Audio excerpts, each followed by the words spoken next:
Weekdays at 5 p.m., it's Catholic Answers, a live call-in. The following is a Dowling Catholic Sports presentation on Iowa Catholic Radio. This is Maroon Nation. Still on his feet, the 15, 10, 5, touchdown. Dowling Catholic football lives here. Sack in the backfield, back at the 45-yard line. All Swing pass is nearly intercepted. season It is intercepted. long. Dowling with the pick. Kenny James down the far sideline he goes. It's time for Maroon Football. Our coverage of Dowling Catholic sports is underwritten by Ashworth Vision Clinic, Construction Professionals, Blessman International, Fast Signs, the Catholic Tuition Organization, Skeffington's Formal Wear, Iowa Wealth Management, the Jenny Farrell Team with Remax Concepts, and Bosun the Florist. And now, the voice of Dowling Catholic football, Mark Amadeo. Wow, what an opening. Yeah. A very pleasant good evening and welcome to week one of the Iowa High School football season here in West Des Moines, Iowa, Dowling Valley. Isn't that how the season ended last year, Mr. Mangren? And now it starts this year, at least for the Dowling fans. Right. Well, we've got a beautiful night for high school football. Temperature in the upper 70s, lower 80s, sun out, shade about to overtake the field. And we have week one, and it's Dowling and Valley. Mark Amadale, Matt Mandring, and Brian Morris doing our sidelines. And welcome to all of you. You guys look good after I haven't seen you guys since, last November? You guys look pretty good. I don't know about that, but Matt looks good. I don't know. You came back in shape. Good. Yeah. I'm still here, man. For now. For now. How about this? Dowling Valley the home team tonight. And, of course, Dowling fans know the routine. Whether we're home or away, you're on the east side of the stadium. Where you're looking into the sun. Bring your sunglasses. Yep. And we got a matchup number 1 and number 3. These are all preseason rankings, but Dowling at number 1 and Valley at number 3. Doesn't mean anything, Matt, other than we got two fine teams, two fine programs, two great coaches going at it.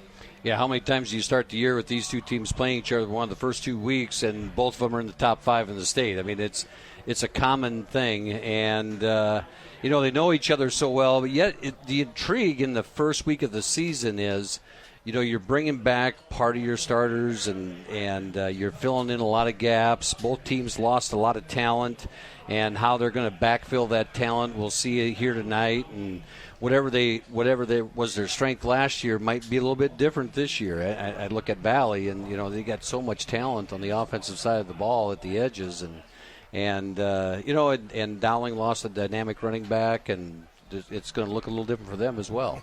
And you think, how are those kids going to play who have not been under the bright lights? Yeah. Again, it's a different feeling, and I think we have a lot of returning starters coming back, but you know how they're going to adapt to this. It's those kids who are the first time they're starting in front of Valley's crowd and Dowling's crowd. It's going to be a great night. Well, I would think so. You look at both sides of the ball. Dowling returned 7 players on offense, including most of the offensive line, and 3 returning starters on defense for the Maroons. We'll break that down here in a moment. For the Valley Tigers, they returned 5 starters on offense, including their quarterback, who, by the way, was like the 3rd or 4th string quarterback earlier last year when Dowling played him. And Drake DeGroat kind of grew into the job, got it by default as a junior because of all the injuries, and led him to the state championship game where they lost to Southeast Polk. So Drake DeGroat comes back, a quarterback from Valley. He's one of 5 starters on offense, but 6 on defense returning for the Valley Tigers, led by Alonzo Jimenez, number 60. Nobody can block him. And Michael LeLacheur, their outstanding free safety, who was second on the team in tackle. So they bring some of the offense back and defense. So it's going to be a great matchup. Plugging the holes. Who's going to plug these holes of the starters that left and graduated, Matt? I think as you're a football coach, you're thinking, if I can return most of my offensive line or most of my defensive line, I feel really good. And, because whatever you have behind that line, if they can create gaps for them or give your quarterback time, think good things happen. But if you've got an offensive line that's not used to the calls from each other, what's the blitz pickup? And I think that's going to be part of the advantage that Dowling has early in the year against Valley here is that Valley's bringing back only one experienced player, Joe Mauser, on offense. That was us last year, right? We had one returning offensive lineman, a freshman, maybe 2 freshmen were there one time. So you're right, Matt. It's a nice nucleus to build around. And I think, again, I think of Ryan Bobo, Ian Middleton, 2 of my favorite guys, because their motors are really high, and they are going to make plays this year. So a change for Dowling. Ian Middleton started a year ago, first 2 games, I believe, at running back. Coach brought him in and play a little defense, maybe goal line situation or passing situation. Well, this year he is Dowling's featured running back, Ian Middleton is, and he will help out on defense once in a while. And Brian will probably pick up on that better than you and I way up here in the rafters, Matt. But something to watch there.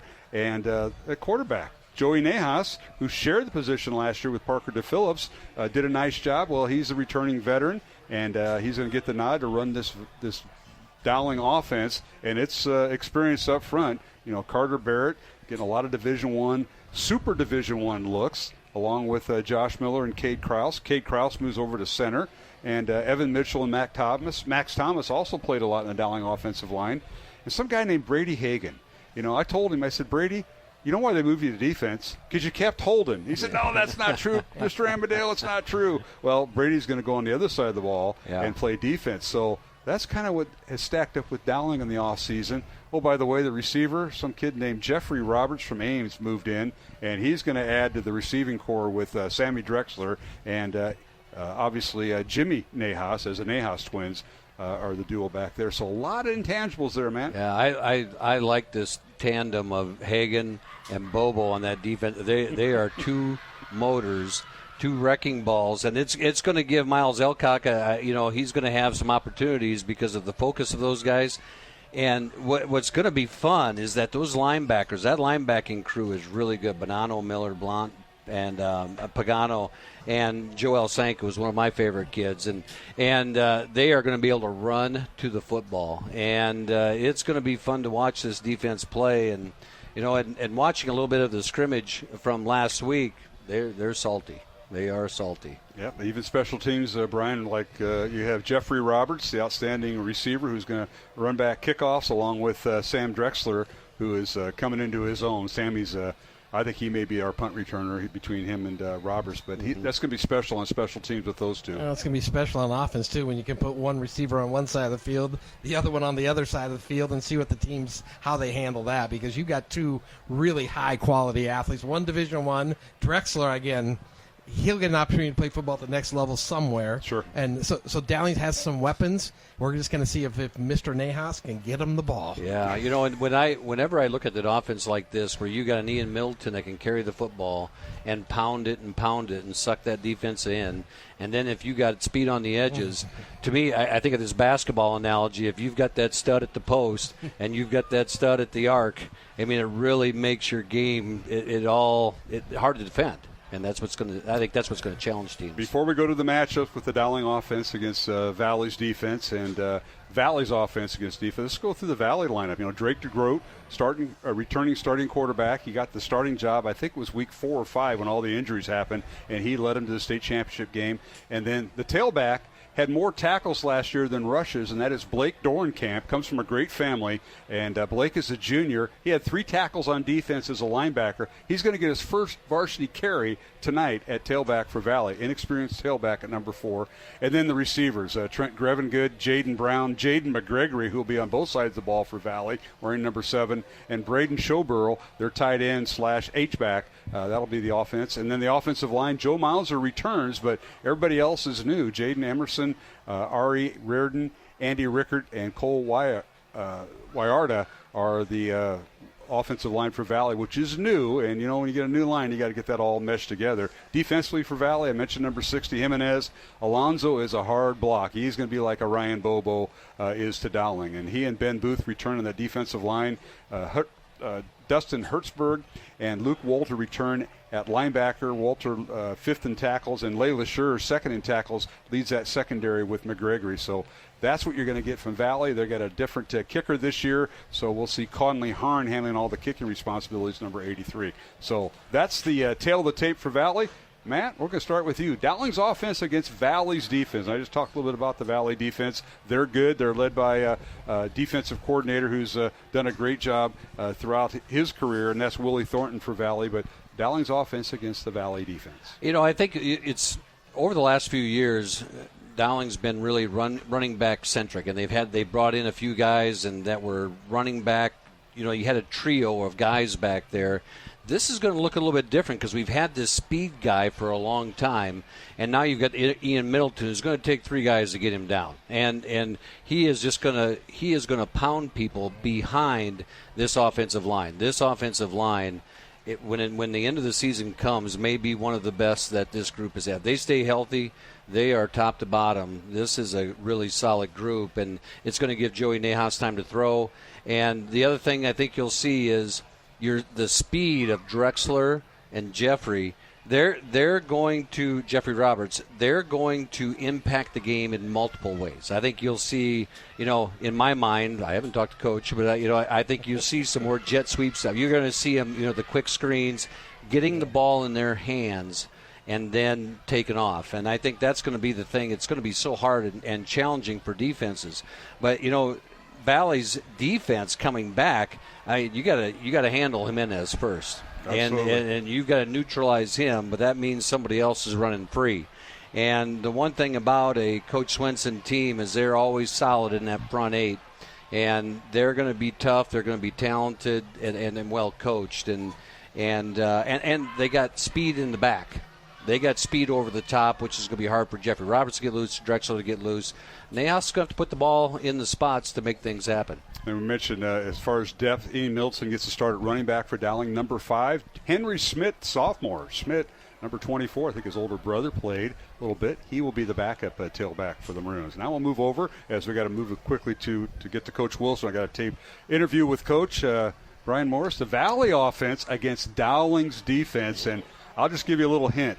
The Dowling offense has not been able to move the ball much in practice against Dowling's number 1 defense. So Valley's defense may not be up to that level tonight, but we're going to find out. And I think with only 1 returning offensive lineman for Valley, that's going to give them some problems, because what Dowling needs to do is they need to do some stunting up front, confuse this new offensive line, and then we're going to see how this new running back, Blake Dorenkamp, again, if you're a Valley running back, you're a good football player, right? That's just the facts of life. And then you look on the outside, you got Jaden McGregor. How can Dowling contain him? Because he's 1 play away from breaking it every time he touches the ball. So Dowling's defense is going to have to really contain him. And then I say up front, really mix it up. I think the 3 returning starters that I had circled on the Maroons, the Jackson Miller, who played linebacker. He played some defensive back last year. Ryan Bobo, and you throw Hagan over there, and then Joel Sanko. Joel, I always thought he was undersized last year, but now they have him up at 185. I mean, he was a tremendous football player. So I'm excited to see, because we all can talk about this on paper. The first few drives are going to be fun just to see what happens. And we forgot one guy who moved in, who will be playing on defense, and that's Carlos Blunt. They haven't been able to block him in practice, so that's a kid sophomore, moved in from I think he's a junior. That might be a misprint. Yeah, I think he is. He moved in at the middle of last year. Right. He came in and I heard that. Real good kid. And another guy on defense, that I'm interested to watch is Maddox Coppola. Here's a kid who didn't go out last year as a junior, and a basketball kid and just a top-notch individual, great athlete. And here he is starting, and and it's going to be fun to watch him out there too. It sure will, and yes, Blunt is a junior. I had a misprint on the 2 deep. It's correct on the roster. We'll take a break on the pregame show. Mark Hamadale, Matt Mandring, and Brian Morris here at Valley Stadium. Dowling Valley, number 1 versus number 3 in Class 5A to start the season. We come back, we'll have head coach Tom Wilson. I caught up with him earlier, and we'll visit about tonight's matchups here on the Iowa Catholic Radio Network. Support for Iowa Catholic Radio is provided by Ashworth Vision Clinic. Complete eye exams, contact lenses, glasses, glaucoma testing, and urgent eye issues. 515-440-4610. AshworthVision.com. Support for programming is provided by Construction Professionals, serving customers through a proven process, creating unique design, functionality, and artistic beauty. Construction Professionals is a Catholic family business built on a strong foundation. CPCustomHomes.com. Fast Signs is a custom sign and visual solutions company with an extensive selection of digital signage, interior and exterior signs, banners, and vehicle wraps. Learn more at fastsigns.com. Thank you, Fast Signs in Clive, for your support of Iowa Catholic Radio. The legend lives here. Now to Phillips, back to throw, throws in the end zone, looking for Wilson. Caught, touchdown, Trey Wilson. The radio home for your Dowling Catholic Maroons. 105.5 KIHS.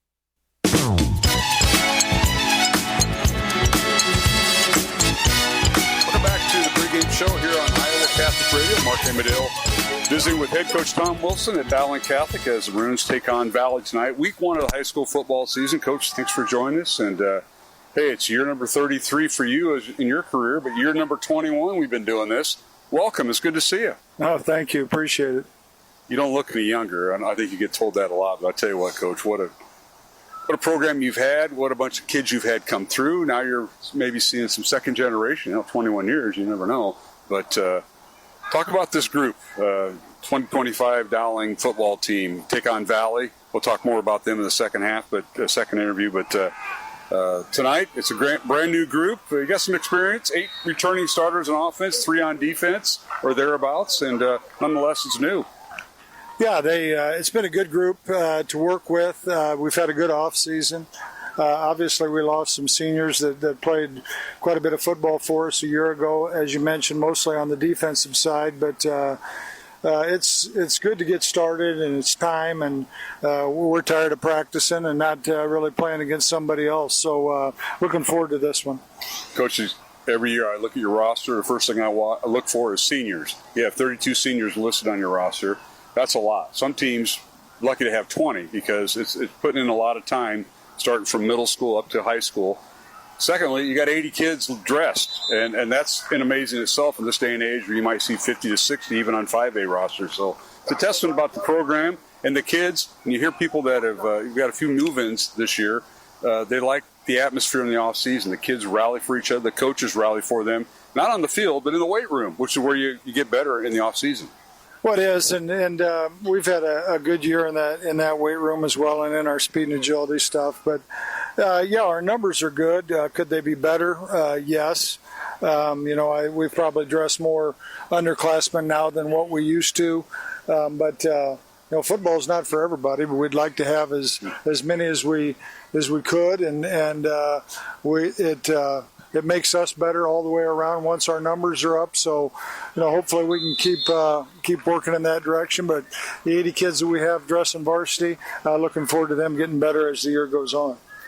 Well, Coach, tonight you're going to start that group, as we mentioned, 6 on the offense, or 8 on the offense, I think, returned that have played a lot, including your quarterback, Joey Nahas, who shared time with Parker Phillips last year. And, those two were a nice tandem to have, and Joey's got the nod. But talk about the offenses. We'll start with the offensive side of the football. Nice offensive line. We heard about that all in the offseason. But you also have some skill positions there you can mix in with whatever you want to do with this nice offensive line. I'll let you begin. Yeah, I think people have heard about the offensive line. We had 4 returning starters, but really it became 3 fairly quickly because we have Hagan moving over to the defensive side of the ball. We felt like we needed his skills there, and so he's going to start over there. So really the new faces that come in at right tackle, Max Thomas will start there, and Evan Mitchell will start at right guard. Evan played some a year ago, but Cade Kraus goes from right guard to center, and then we moved our right tackle from last year, Josh Miller, over to left guard, and then Carter Barrett's at left tackle. So high expectations for those guys. Feel good about them. They are a cohesive group. Pollock and Shelton have done a really nice job with them. And, you mentioned the skill people a little bit. I want to start with Middleton because, he's done a lot of the dirty work for, 2.5 years, basically, 3 years, and now he gets a chance to be, our main ball carrier. And, he comes to practice every day, and you'd think it's game day, and just enjoy, his passion he brings to it. But awfully good player. He'll be our main carrier. Quinn Schmolbach He will be a tight end, fullback type for us, and then we'll play 3 receivers most of the time. And it's Sam Drexler, who played a lot a year ago, is a really good receiver for us. A newcomer, Jeffrey Roberts, who I think our fans are going to like a lot, moved in from Ames.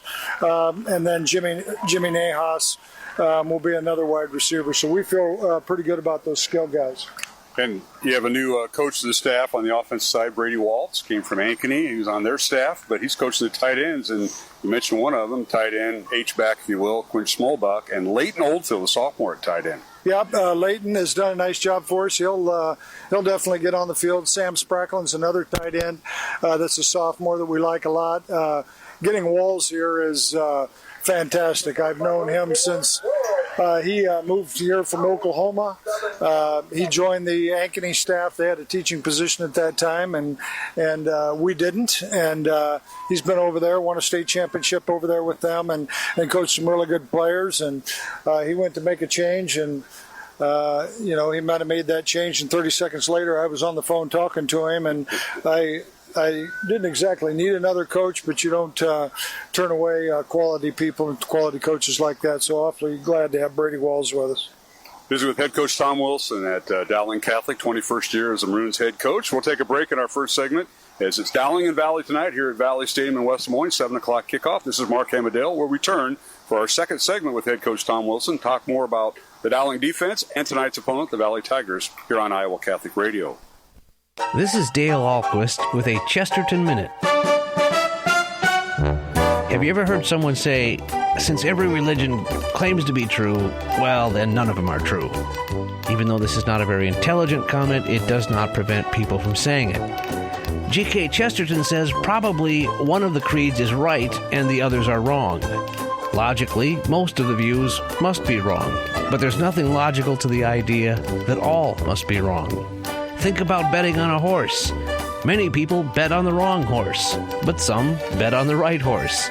And sometimes even the favorite has been known to come in first. But that's the point. Something comes in first. The fact that there are many beliefs does not destroy the fact that there is one well-founded belief. So don't say that the variety of beliefs prevents you from accepting any beliefs. It's not logical, and it's not a very good way to bet either. Want more than a minute? Chesterton.org.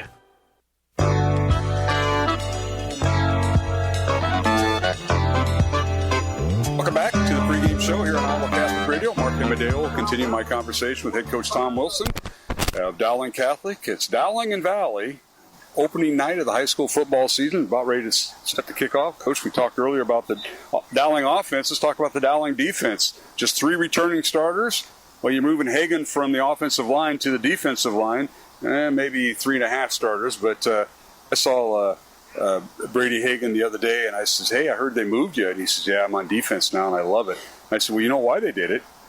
You were always holding, and we always got these penalties. Were you part of that? And he says, no, that's not true. They're going to do that to me. Is there any truth to that, Coach? Or I kind of made it up. Yeah, no, Brady did a nice job for us, honestly, and I hated to move him, but I have to admit it was my idea for the simple fact that I think it fits his skill set. I mean, he's a tough kid. He's lower to the body. He's 6'1", 6'2". I think it just fits him, and he wants to play college ball. If he does, that's probably where it's at. And the wrestling part that you mentioned is huge into that too, with hand fighting and whatnot. So wherever you put Brady, he's going to do a good job for us. He's a great kid, has a lot of heart, and so I'm looking forward to him on the defensive side. Ryan Bobo, Jackson Miller, and Joel Sanko all return on the defensive side. Just that's your 3 starters, but a lot of the other kids that we'll name got some playing time last year, but now they're in the forefront. They are the Dowling defense, and it's been a good one. I've heard a lot of good things about your linebackers who you were decimated there, only had 1 returning starter, but talk about the Dowling defense for 2025, Coach. Well, we're excited about those guys. We think they can do a good job. As you mentioned, they're new faces for us. Jordan Watson's a kid that's been in the program. He's in the secondary. But if you look at the linebackers, Carlos Blunt, Leo Pagano, played behind some seniors a year ago. He's a smart player. He's a good player. Looking forward to him getting his chance. Carlos Blunt is a transfer that came over. I've coached against him for at least a year. And then now he's on our team, and I'm glad he is. He's really done an awesome job as he's come in here. So we're looking forward to those guys inside, and Sanko on the outside will be fantastic. And then you get to the secondary. Jackson Miller's has played a lot of football for us. I mentioned Watson, Maddox Coppola, who was a player for us when he was in his freshman year. Been playing basketball, and now we've got him back out for football. He'll start at free safety, and then on the other side is Jeremiah Robertson as a corner. We have high hopes for him. Another transfer. He's a good player, and he's a good physical corner, and doesn't back down from a challenge. And these receivers will certainly challenge him there. And we'll move over to special teams. Obviously, Ryan Kuhn back. He played a little bit last year.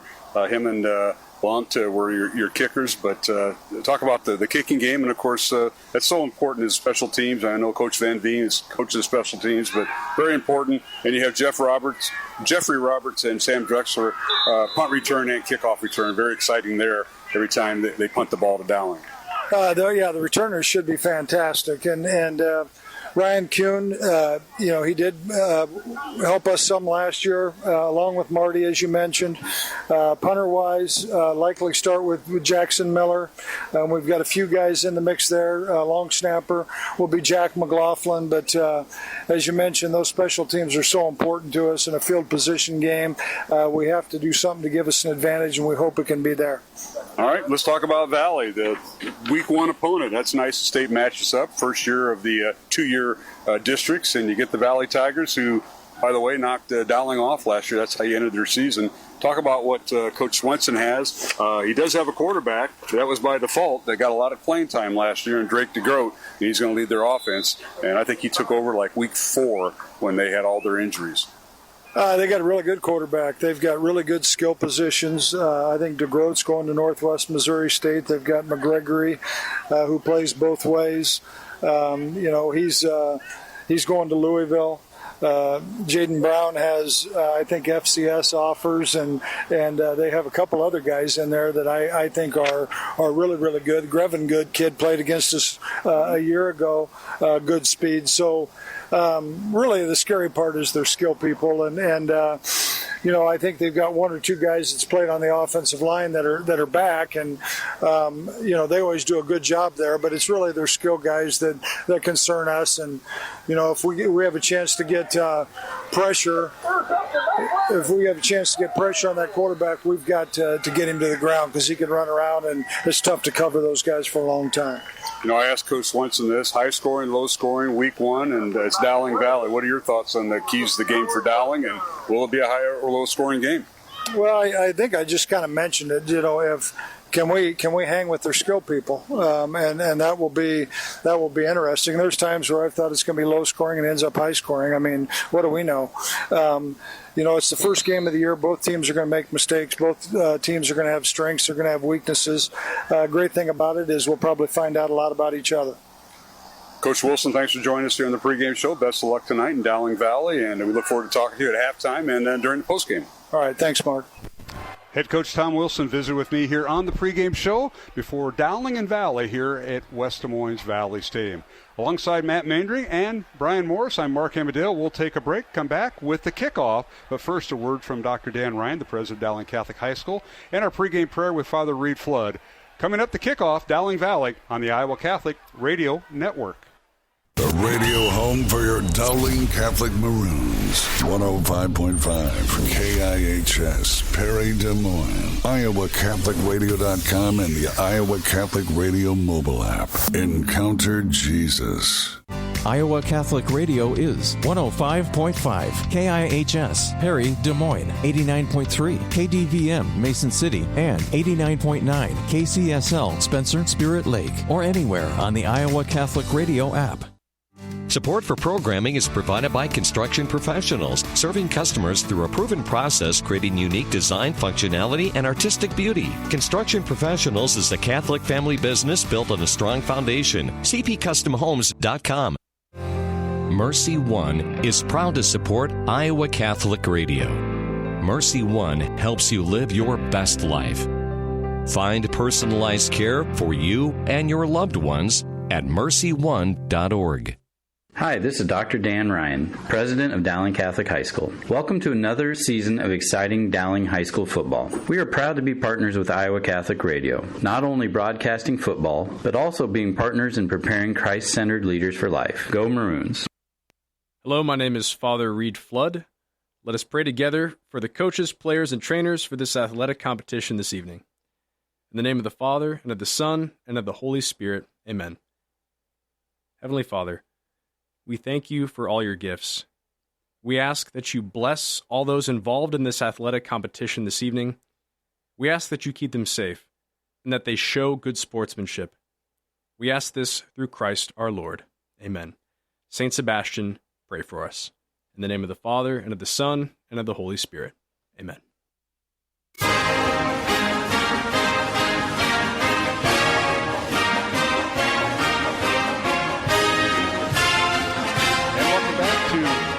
Stadium in West Des Moines as we kick off the 2025 high school football season on Iowa Catholic Radio.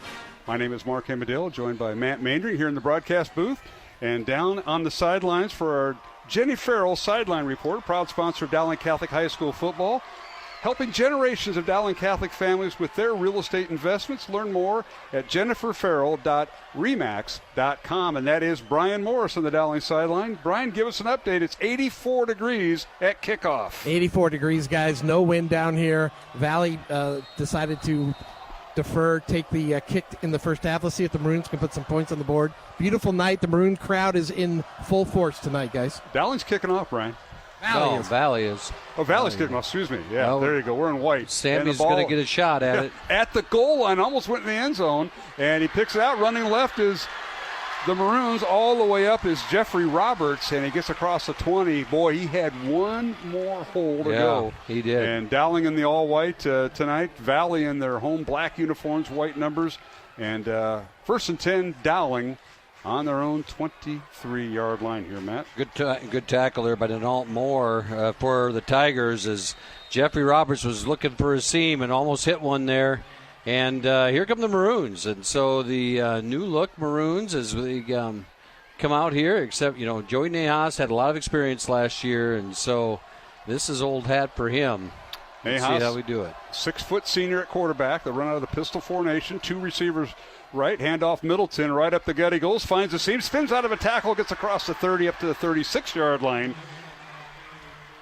And he's brought down actually the 31-yard line, a gain of 8.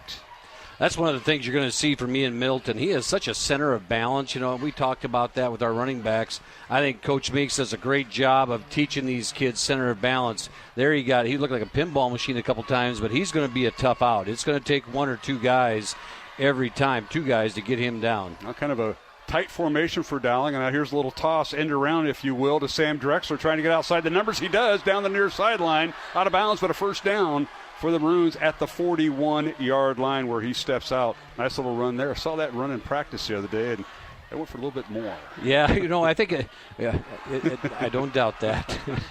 One of these things you're going to see from Sam Drexler and Jeffrey Roberts is there's so much speed on the edges with those two. You're going to see that jet sweep type stuff with them more and more. All right, the offensive line for Dowling, Carter Barrett, Josh Miller. Cade Krause is the center. Evan Mitchell at right guard and Max Thomas the right tackle. Carter Barrett the left tackle protecting the blind side of Joey Nahas. His twin brother Jimmy is the receiver to the left.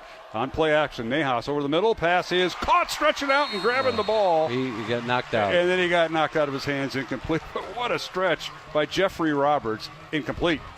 Yeah, Joey picked him out as the open guy, and he was for a second, threw it just a hair out in front of him.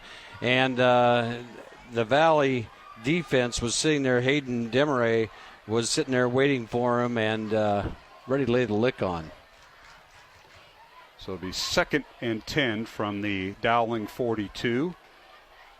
as Drexler gained 11 yards on that running play a couple plays earlier. Dowling with one receiver at each side of the formation. Sam Drexler split out wide right. Back to throw is Nahas. Joey rolls to his left, being chased, rolling to his left, still rolling.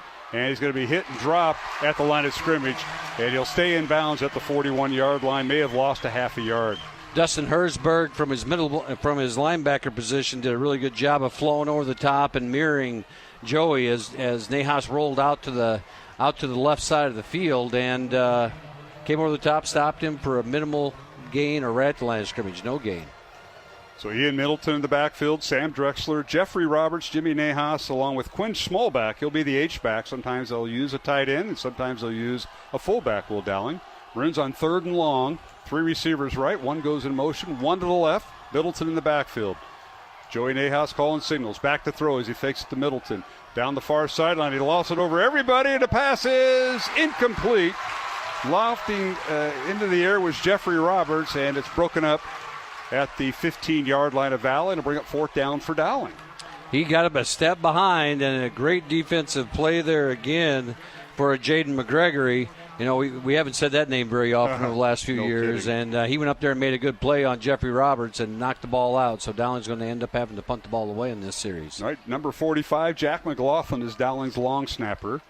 And back to punt is Jackson Miller, averaged 34 yards last year. Jackson Miller also turned around to be a starter on defense. Good snap, and Miller gets it away. It's a high end over end kick inside the 20, fielded at the 19-yard line by Valley. The return is left by Grevengood, and he gets across the 25 up to the 26-yard line for a 5-yard return and a 1st down for Valley from their own 26-yard line with 10:06 to go here in the first quarter.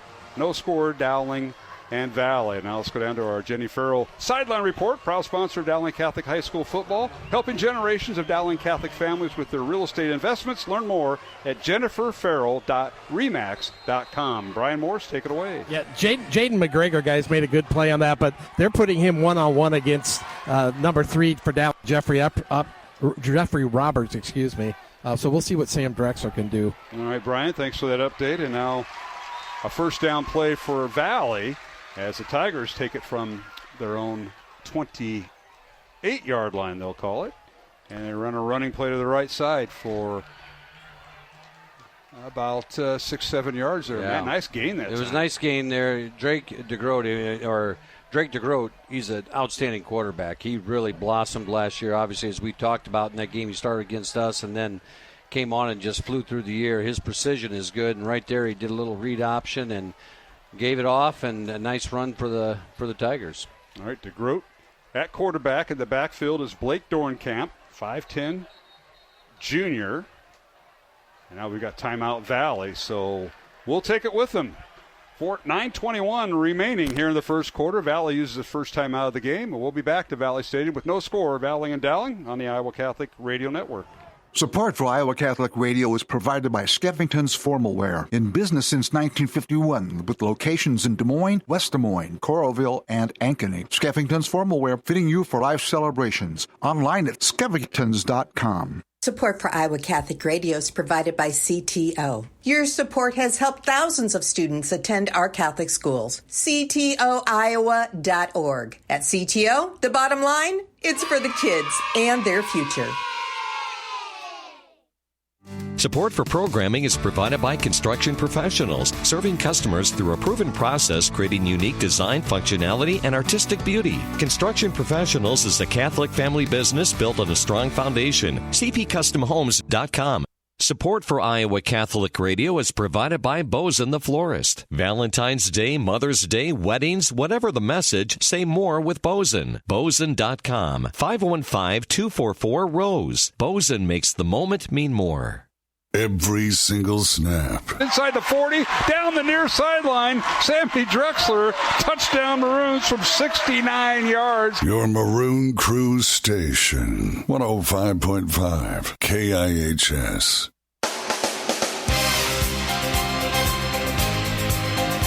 And we're back here at the Valley Stadium. The Tigers used the first time out of the first half. And while we were away, they ran a play. Dornkamp with couple yards. It'll bring up 3rd and 1 for Valley. Line of scrimmage, their own 38-yard line for the Valley Tigers. Quarterback, Drake DeGroat. DeGroat loses the football. He had a little play action. He's just going to fall on it back inside the 30. And they're going to spot forward progress to the 28. Big play for the Maroons. It'll bring up 4th down for Valley. And DeGroat had the ball literally slip out of his hands. He did, and it went back. You know, the thing it went backwards. The Valley sideline's trying to say it was incomplete pass, but the ball went backwards. So I think even whether or not it was an incomplete pass or not, it was a backwards pass, so the ball is live. Well, it's a matter of if it was incomplete or not, and they're saying it's a fumble, right? And that's what they're going to go with. And we have our officials tonight. They were the state championship crew last year that worked Valley and Southeast Polk. Chris Gieris, the referee. Jerome Vaughn, the umpire. Tom Behrens, the head linesman. Line judge Sean Collins. Back judge Sean Behrens. Side judge is Zach Burt. And the field judge, Keith Wohlers. So it'll bring up 4th down for Valley. 4th and 10. They move the ball back to the 28-yard line. A loss of 7 on the play. And here's the snap, and now the punter's being rushed. Grevigood's going to go away, and he's going to go down right at the 15-yard line. The Maroons come up with a big 4th quarter. You can't call it a turnover because Valley didn't lose possession, but they didn't get the first down. And what a play by the Dowling defense there. Jackson Miller came through. There were two. Jackson Miller was on the near side. He was on the hash side coming off the edge, and the guy from the backside came off clean, and the guy picked the wrong one. Jackson Miller got to the punter. The punter didn't think he'd be able to get it off, started to run, and Jackson Miller takes him down. Big game changer right here early in this ball game. So it'll be 1st down, Dowling, and they're going to mark the ball at the Tiger 15-yard line. So a loss of 13 on the play on 4th down for Valley. Dowling takes over. Nahas, a quarterback. Joey back to throw. Swings it right side. Pass is caught, and that is Sam Drexler trying to get outside the numbers. He does, but he's out of bounds inside the 10. Out of bounds at the 8-yard line. Gain of 7. Sam made a nice move right there and got away from Jaden McGregory. Jaden McGregory had fought off the block really well and got out to Sam, but Sammy made a little move and squeezed out some yards and got 8 yards out of nothing. Yes, he did. Valley defense, Caden Fluellen, Ben Booth, Alonzo Jimenez, number 60, and Jerron Horn up front for Valley. Linebackers, Hayden Demeray, the transfer from Norwalk, Luke Wolter, Dustin Herzberg, and Asher Price. Dowling now with 2nd and 2 from the 8-yard line. Maroons now with 3 receivers left. Joey Nahas calling signals. Hand up right up the middle is Middleton, and Ian still on his feet. He stood up and dropped back to the line of scrimmage. No gain. Will bring up 3rd down and short for Dowling. 3rd and 2 from the 8. I'll give you one. There's one guy on that defense that could probably bring Ian Middleton down 1-on-1. Alonzo Jimenez, and he did it right there. They had a lot of pressure up front, and Ian didn't get a chance to get any speed up, and they had great pressure up the line of scrimmage. No gain. Here we go. 3rd down. In the secondary for Valley, get their lineup in there. Asher Price, Jaden McGregory, the two-way player, Ben Fleming, and Michael Lalashur. That rounds out the Valley starting lineup on defense. All right, here are the Maroons. Yeah, they went offsides. And Valley offsides. Nahas was up to the line of scrimmage, and that'll give Dowling a first down by penalty from the 8-yard line. Now the Maroons check with the coaching staff, and they get their signals in. No score, 6 minutes to play first quarter, Matt. So it's half the distance, which is still enough for a first down right there. And so it's 1st and goal from about the 4. Yep. And we'll call it the 4. Here you go. All right, Dowling with the ball. Handoff Middleton. Spins out of a tackle and in hit and dropped inside the 4, right at the 3. They'll give him a yard. And a nice run that time by Ian. And, boy, the Valley defense right around there. When you're trying to run through Jimenez, big number 60 and company, that's a little tough to do. Jimenez and Ben Booth, number 61. And now Dowling in hurry up here. Handoff Middleton right side, plows his way in, gets down to the 1, and they're going to spot it on the 1-yard line. It'll be 3rd and goal from there. You got a rugby scrum there at the 1-yard line as everybody converged, and they had a nice little crease to start with. Ian hits it, moves the pile 2 yards, and they spot the ball. They do spot it at the 1. Okay.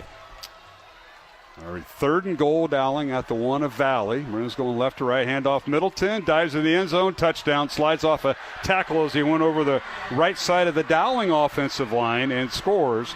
And the Maroons on the board first as Went over Evan Mitchell and Max Thomas on the Dowling right side to score. So Middleton from 1 yard out. It's Dowling leading 6-0 here, Matt. Yeah, they just want to impose their will with that offensive line. Ian Middleton, it's going to be tough to stop this team all year long with 4 yards to go at the goal line and just pin their ears back and go. And they got the leverage, and Ian Middleton bounces in and took advantage of the turnover. Yes, he did. Or not the turnover, but the muff. The punt. Turnover on downs, if you will. And now the extra point is up, and it is good by the Maroons as Dowling kicks the extra point, and the Maroons lead at 7-0 with 5:04 remaining. First quarter, Dowling and Valley. The Maroons up by 7. We'll return with the kickoff here on Iowa Catholic Radio. How can you measure the value of education-based athletics? Well, the value is in what makes it invaluable. That's because school sports aren't just about winning. They're about learning and growing. School sports aren't just about gaining trophies and accolades. They're about learning life lessons, bringing a whole community together, developing character and integrity, having coaches who mentor you, and teammates who become lifelong friends. And you can't put a price on any of that. That's what makes education-based athletics invaluable. Of course, when you participate in school sports, you want to win and become a better athlete, but the purpose is so much greater, becoming a better person. Support your local school sports programs. And if you have a student, encourage them to get involved. This message presented by the IHSAA and the Iowa High School Athletic Directors Association.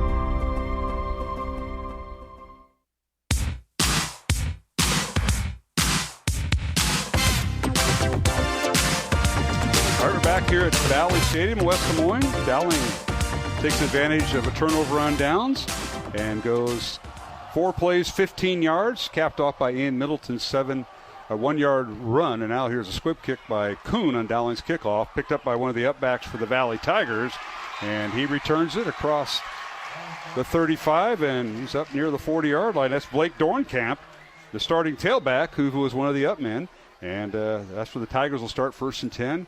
Right at the 41-yard line. And now let's go down to the sideline. Our sideline report by the Jenny Farrell team, proud sponsor of Dowling Catholic High School football, helping generations of Dowling Catholic families with their real estate investments. Learn more at jenniferfarrell.remax.com. Brian Morris, give us an update. Yeah, guys, when that punt went back, everybody was saying, go get it, Garrett, go get it, Garrett. So Dowling must have saw something, or they played Valley enough. They knew the weakness, so Garrett Miller got in there. That's what caused that punter to not be able to punt the ball. Yeah, it was a great penetration, set up the touchdown. And now DeGroat on first down from his own 41, back to throw, fires the ball out.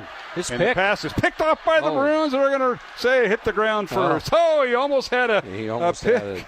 That was close. Jackson Miller back in coverage, isn't it? The guy you just talked about. Yeah, Miller back in coverage, dropped off and sitting back there. And the one thing that did impress me last year with DeGroat was his ability to roll out and throw on the run. And there's no doubt that's what carried him to the state championship, was his ability to move around the pocket and create time, because they have speed. And those guys can get down the field and get open. I want to thank Ashworth Vision Clinic, construction professionals, along with the Catholic Tuition Organization, Skeffington's Formal Wear, and Fast Signs and Clive for supporting our broadcast of Dowling Catholic football in our 49th year. DeGroat on the read option, and he'll give it to Jaden McGregory, and he gets outside and down the near sideline, out of bounds inside the 50, and he did pick up the first down at the 46-yard line, and he let his blockers dictate where he was going, and he just followed them. He did, and he had one stiff arm in there on the against the defense.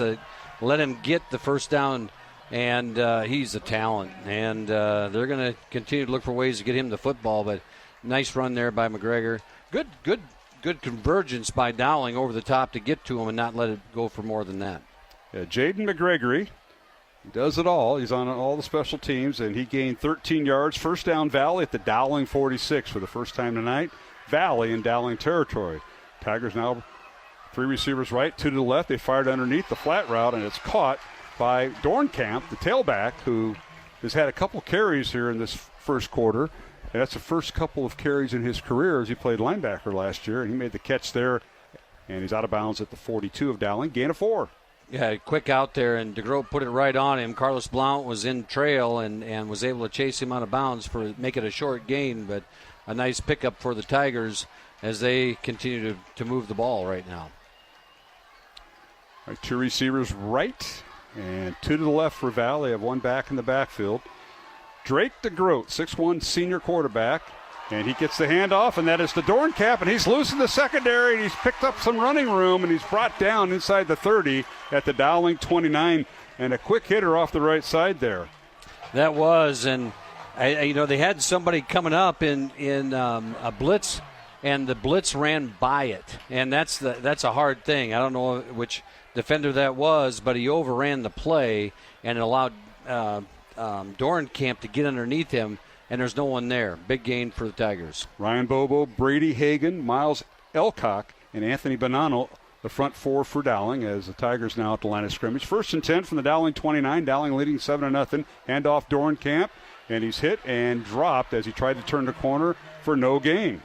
Right there, Carlos Blount. The defensive line consumed everybody. Blount ran free and right into the alley where Dorncamp was going, and gets the stop. No gain.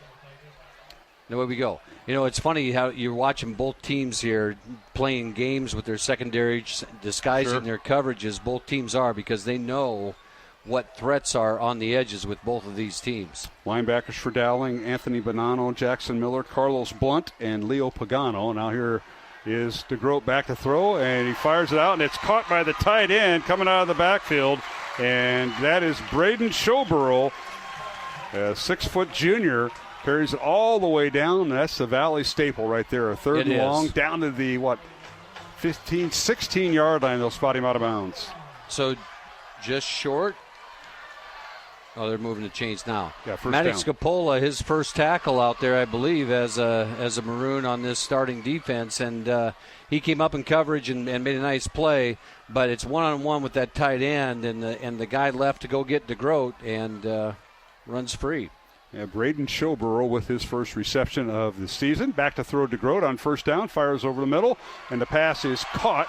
And that is Owen Woods, backup receiver, is near a 1st down, and he did get it right inside the 5 is all he had to do.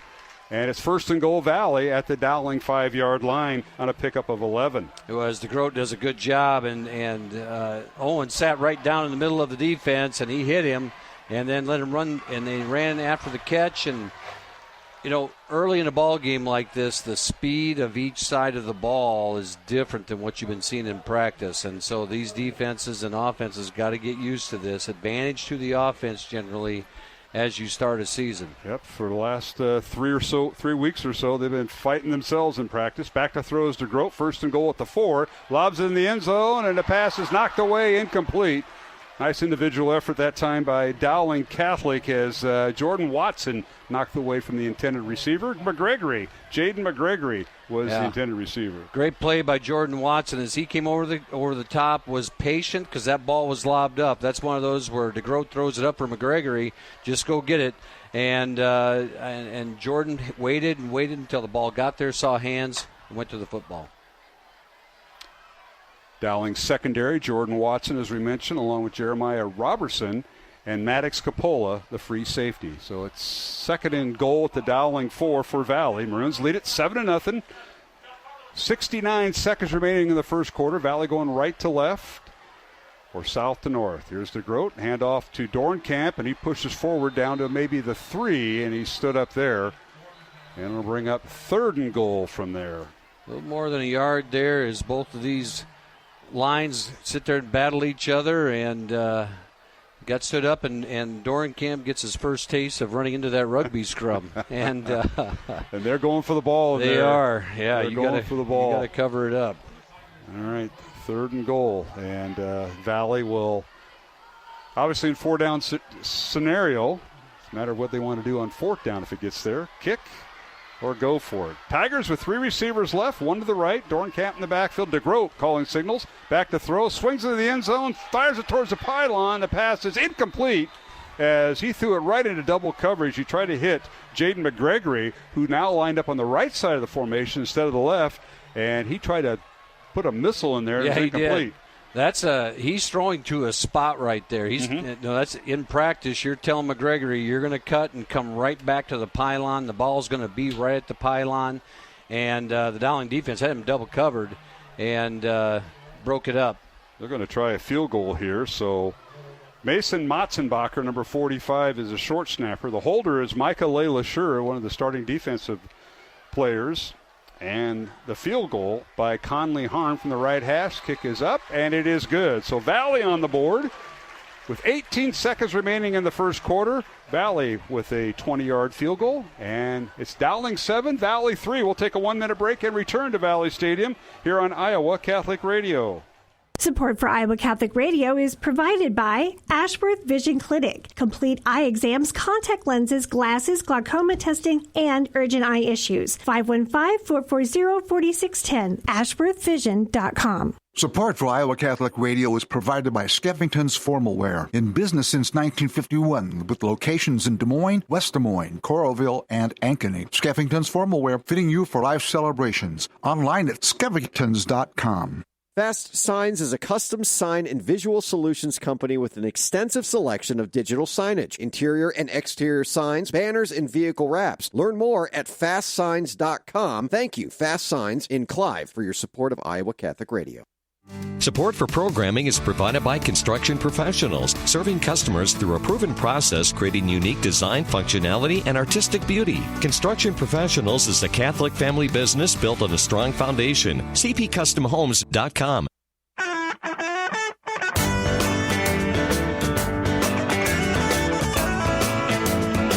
Back here at Valley Stadium, West Des Moines, the Battle of West Des Moines, Dowling and Valley. Maroons come in preseason ranked number 1, Valley at number 3, and Harn will kick off after booting a 20-yard field goal.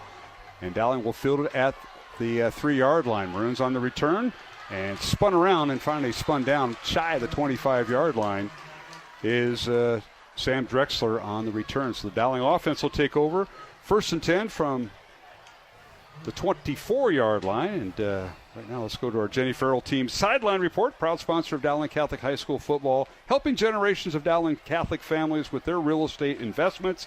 Learn more at jenniferfarrell.remax.com. Brian Morris, come on in. Yeah, guys, on that third down play, it was the transfer from Centennial, Carlos Blunt. They had him on a stunt, which caused the Valley quarterback to have to make that pass probably a little quicker than he wanted to, so that helped negate the any yardage they were going to get. All right, Brian, thanks for that update. 12 seconds remaining. Dowling on first down. Fires the ball out, does Nahas. A pass is caught right around the 30-yard line. And being spun down there is Sam Drexler, who returned the kickoff. And he'll move the chains, and that might be the final play, and it was, of the first quarter. So, Matt, we've come to the end of the first quarter. Dowling Valley. Sigh of relief. Yeah. What a game. Let the air out a little bit. What a game. 7-3 is our score. We're going to take a timeout. We want to thank Vinny Cataldo, our studio producer tonight. Get his name mentioned here in the first quarter. But we've come to the end of the first quarter. Valley Stadium. Beautiful night. It's Dowling 7, Valley 3. Back in 1 minute along the Iowa Catholic Radio Network. 60 Seconds with Archbishop Fulton J. Sheen. Our blessed Lord considered the 3 possible forms of church government. The democratic would be one in which a majority vote decides, in which everyone has an entirely different opinion of what is to be. The aristocratic is an appeal not so much to the majority or to the masses, but rather an appeal to an aristocracy, a House of Parliament, a Senate, a Congress, a House of Lords. And the theocratic is one in which God chooses one man as he chose Abraham and Isaac and Jacob and Moses, and guides and protects and directs this man. Peter holds the primacy not only of honor, but also of jurisdiction over the church. He is the vicar of Christ. He is the first pontiff. He is the first pope. The people you know and trust are on EWTN.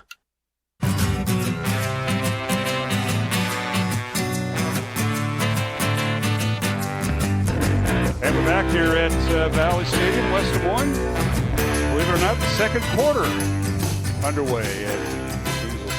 We'll switch sides. Valley will go left to right towards the south end zone, wearing their home black jerseys with white pants. Dowling in all white.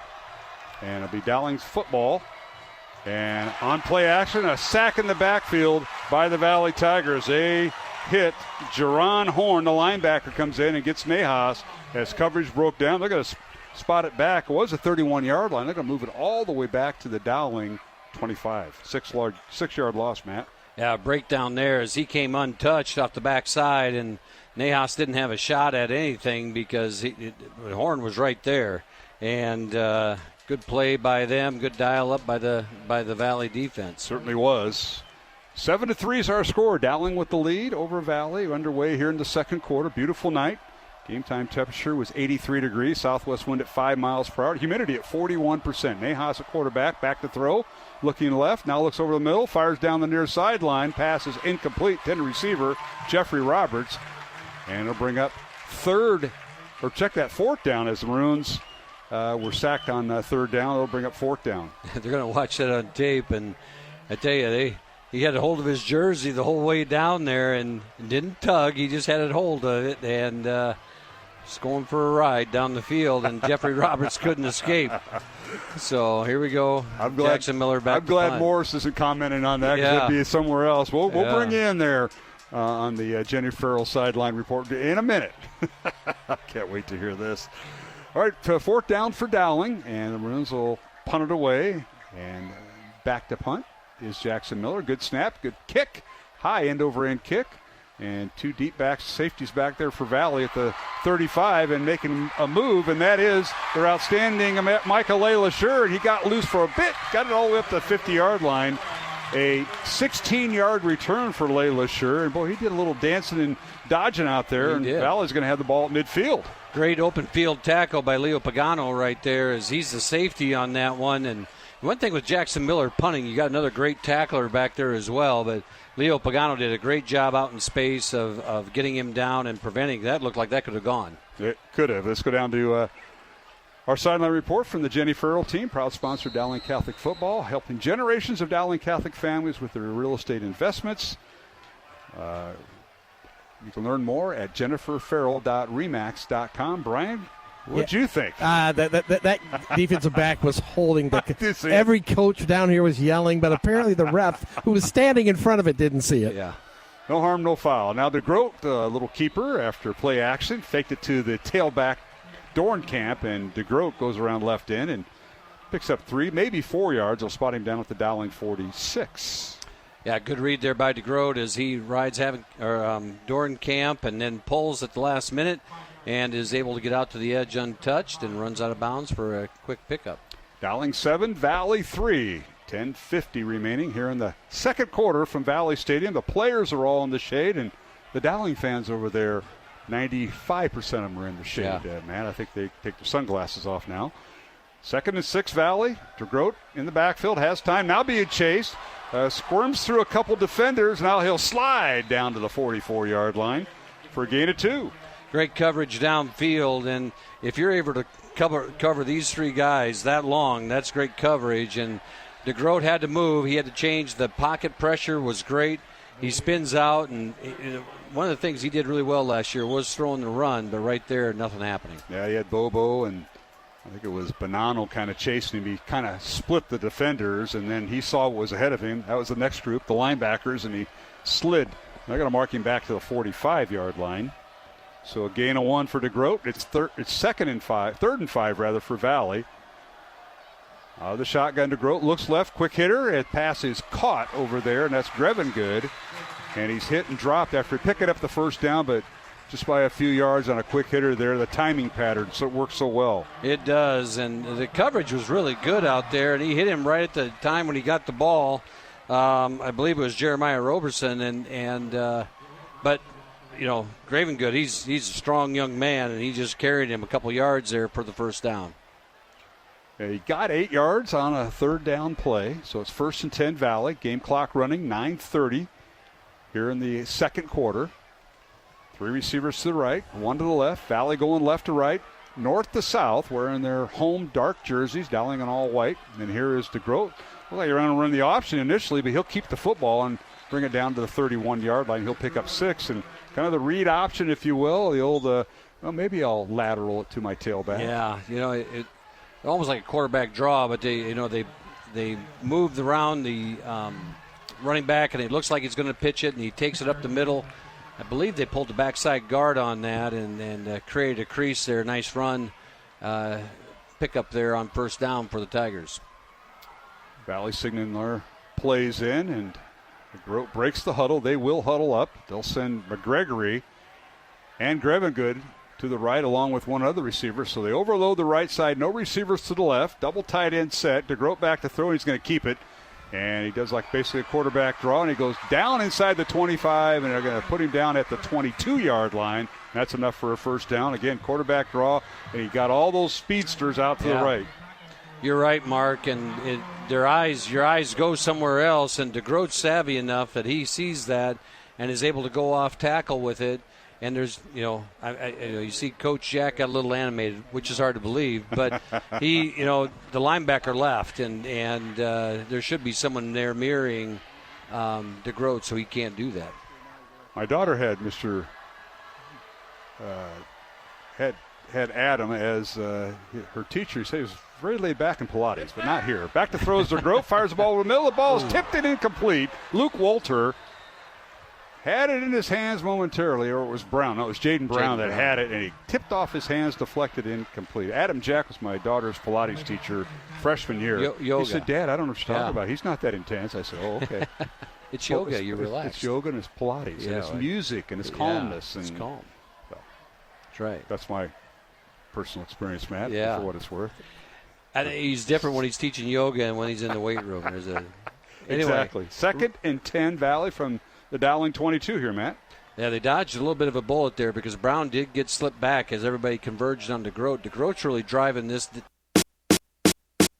3 receivers to the right, 1 back in the backfield, and that is Dornkamp. DeGroat, the quarterback, and he gives it to Dornkamp, and he's hit and dropped in the backfield. No gain on the play. That went nowhere. Whistle stop play, and it'll move it back to the 23-yard line. Loss of 1. Carlos Blount comes up in there and made the initial stop, and I believe that was Bobo, or it was Miles Elcock over the top, and great play by the defense there.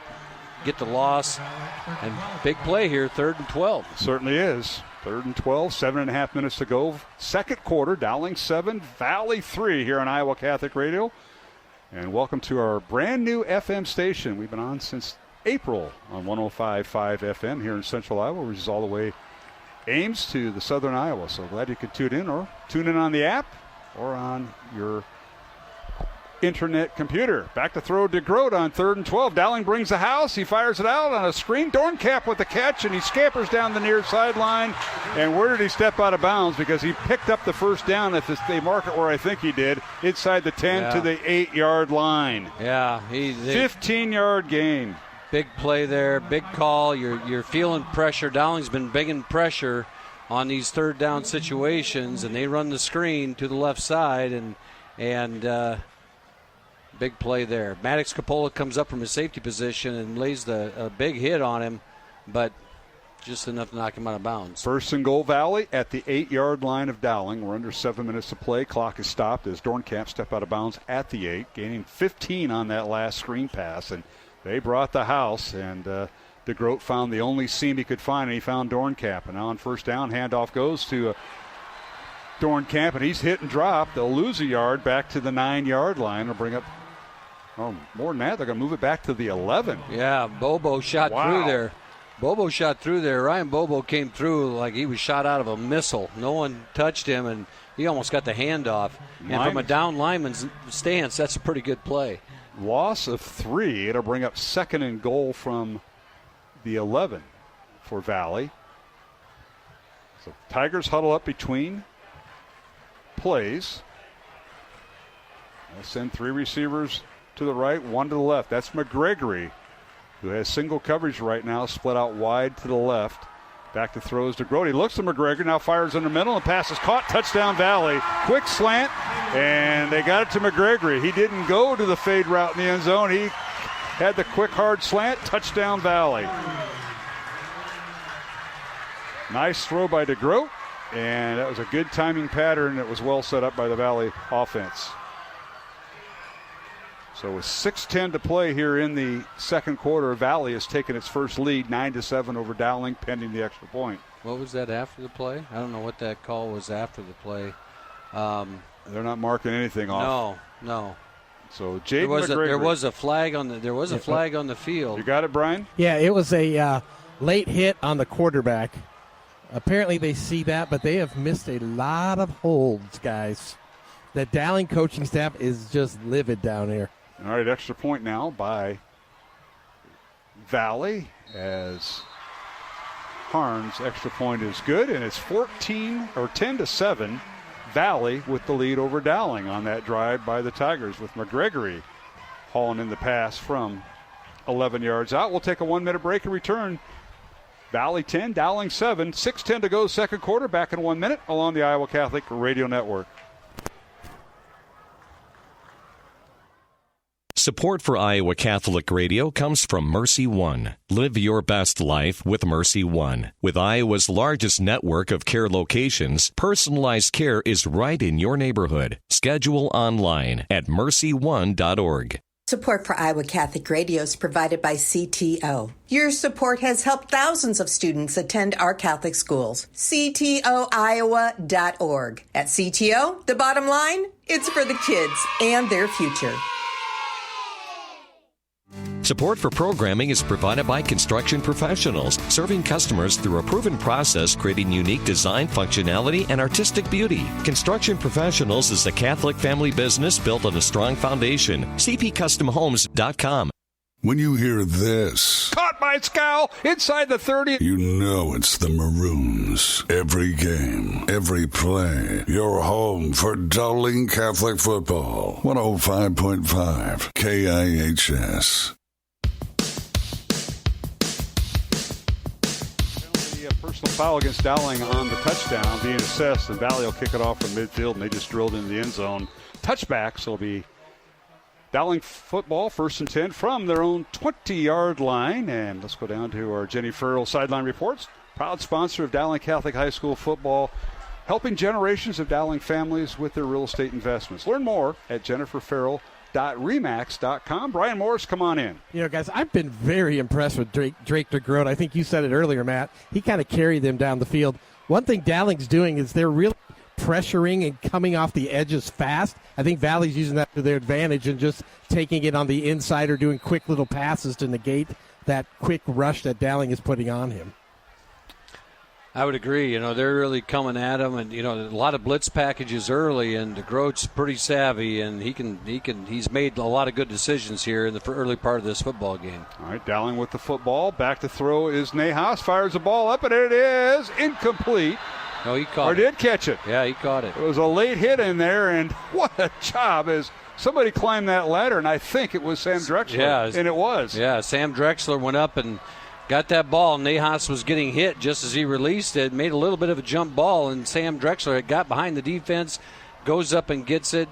Big play, move the ball. The Dowling offense needed something. They got a little stagnant there. The ball's at the 44-yard line, 24-yard reception on first down, and Joey Nahas threw it into an area where we're single coverage, and Sam out-leaped everybody. So first down, Dowling at their own 44-yard line. Nahas on play action, back to throw, rolls to his right, looking, and dumps it out of bounds, incomplete for the Dowling team right over on the far sideline and the east sidelines away from us. Is that where you're at, Brian, or are you? I'm cheating. No, I'm coming down. I always move away from the players a little bit, but I can't wait to hear your question to Coach Wilson at halftime, which is coming up here in 5.5 minutes. I just want to plant the seed, Brian. Like I say, Coach Wilson was kind of the master of scoring before halftime, so it was always easier in the good old days. Well, Valley's used a timeout, so they have 2 left. Dowling has their full allotment of timeouts. 2nd and 10, Dowling from their own 44. They'll send 2 receivers to the left. Middleton in the backfield behind quarterback Joey Nahas, 6 foot, 190-pound senior. Played third base on the baseball team the last few years. Back, a little quick pass, and it is caught. Jeffrey Roberts with the catch, and he's got the first down inside the Valley 40. They'll wrap him up at the Tiger 36. Yeah, off that quick slant there, he comes off of he's the far receiver, the receiver closest to the sidelines. He runs 5, 6, 7 yards and then sticks his foot in the ground and cuts across the middle, and Nahas put it right on him. And big gain for the Maroons, easy pickup. You know, they're sitting back there a little bit soft, so you run underneath them. 24-yard catch by Drexler on first down, and a 20-yard reception by Jeffrey Roberts on first down. So first down Dowling at the Valley 36. Under 5 minutes to play here in the second quarter. Valley 10, Dowling 7. Great game here. And handoff is Ian Middleton. He scampers out away from the crowd inside the 30, and he angles himself out of bounds inside the 20-yard line. First down Maroons. And there's where you pop in a little Ian Middleton. And he's not little. He's not little. And Ian Middleton, he is a great young man and one of the leaders in this senior class, and just an outstanding kid. Right there, you talk about the pass. Usually it's the run setting up the pass. There's the pass setting up the run, and Ian goes off that left edge and gets behind big number 77, Carter Barrett, and Josh Miller, and away he goes. You can hide there. You really can. All right. First down, Dowling. One back in the backfield. That's Middleton at the Valley 20. Back to throw is Nahas. Avoids one hit, but he's going to be hit and dropped again, and that is Jerron Horn, the 6', 210-pound senior linebacker, making the stop for Valley. And it'll bring up second down and 14. Yeah, Hertzberg made the first initial push. Nahas ducks out of the way, and then the pocket collapsed around him and he had nowhere to go. And so good pressure there by the Tigers as they're getting some pressure on Nahas. Nahas is not able to sit back there. That's the second sack tonight that they've put on the Dowling quarterback. Clock continues to run. Second and 14 Maroons. Line of scrimmage move back to the Valley 24. Tight formation. Receivers, and now here's a toss on an end around to Sam Drexler, and he's trying to get outside the numbers. He does. Scampers down the far sideline, and he's out of bounds, shy of the first down inside the 15. Not sure the official will mark him down. Right around the 13, it looks like. Gain of 9. Gain of 9. Great block out there by Jeffrey Roberts as he locked up McGregory and on the edge there and steal that corner as Sam jukes inside just a little bit and then bounced it. And Roberts sealed it off for him, and nice pickup on second down. Yeah, they'll spot it at the 13, so I'll redo my math. Gain of 11 on the play. 3rd and 3. It's early in the year, Mark. It is. We're okay. It is. 3rd and 3 Dowling on the 13 of Valley. Maroons going right to left towards the north end zone. 2 on the play clock, and Dowling's not going to get it off. They're going to call timeout. We'll take it with them. 3:51 to go. Second quarter, it's Valley 10, Dowling 7. Back in 1 minute to Valley Stadium in West Des Moines on Iowa Catholic Radio. Remember, O man, that you are dust, and to dust you shall return. These words we hear each Ash Wednesday to remind us of our death and judgment awaiting us all. While our bodies are the source of so much focus in our culture, they will decay into dust until they are ultimately resurrected or reunited with our souls at the end of the world. God has granted exceptions to this, however, in the incorruptibles, those saints whose bodies are miraculously preserved intact after death as a visible sign of their holiness. These miracles have withstood in-depth scientific and medical examinations that rule out any possible hoaxes and make clear that they are entirely distinct from bodies preserved through extreme temperatures or mummification. When St. Bernadette Subaru was examined in 1909, 30 years after her death, her body appeared the same as when she had been alive. It was odorless, her skin was supple, and had coloration, while the rosary in her hands had rusted over. Today, her body can still be observed, and pilgrims state that she looks as if she were merely asleep. And then take St. Anthony of Padua. Years after his death, his body had decayed, but God had preserved the great preacher's tongue alone. Those present reported that it was perfectly pink. This is Greg Ewell for Faith Check.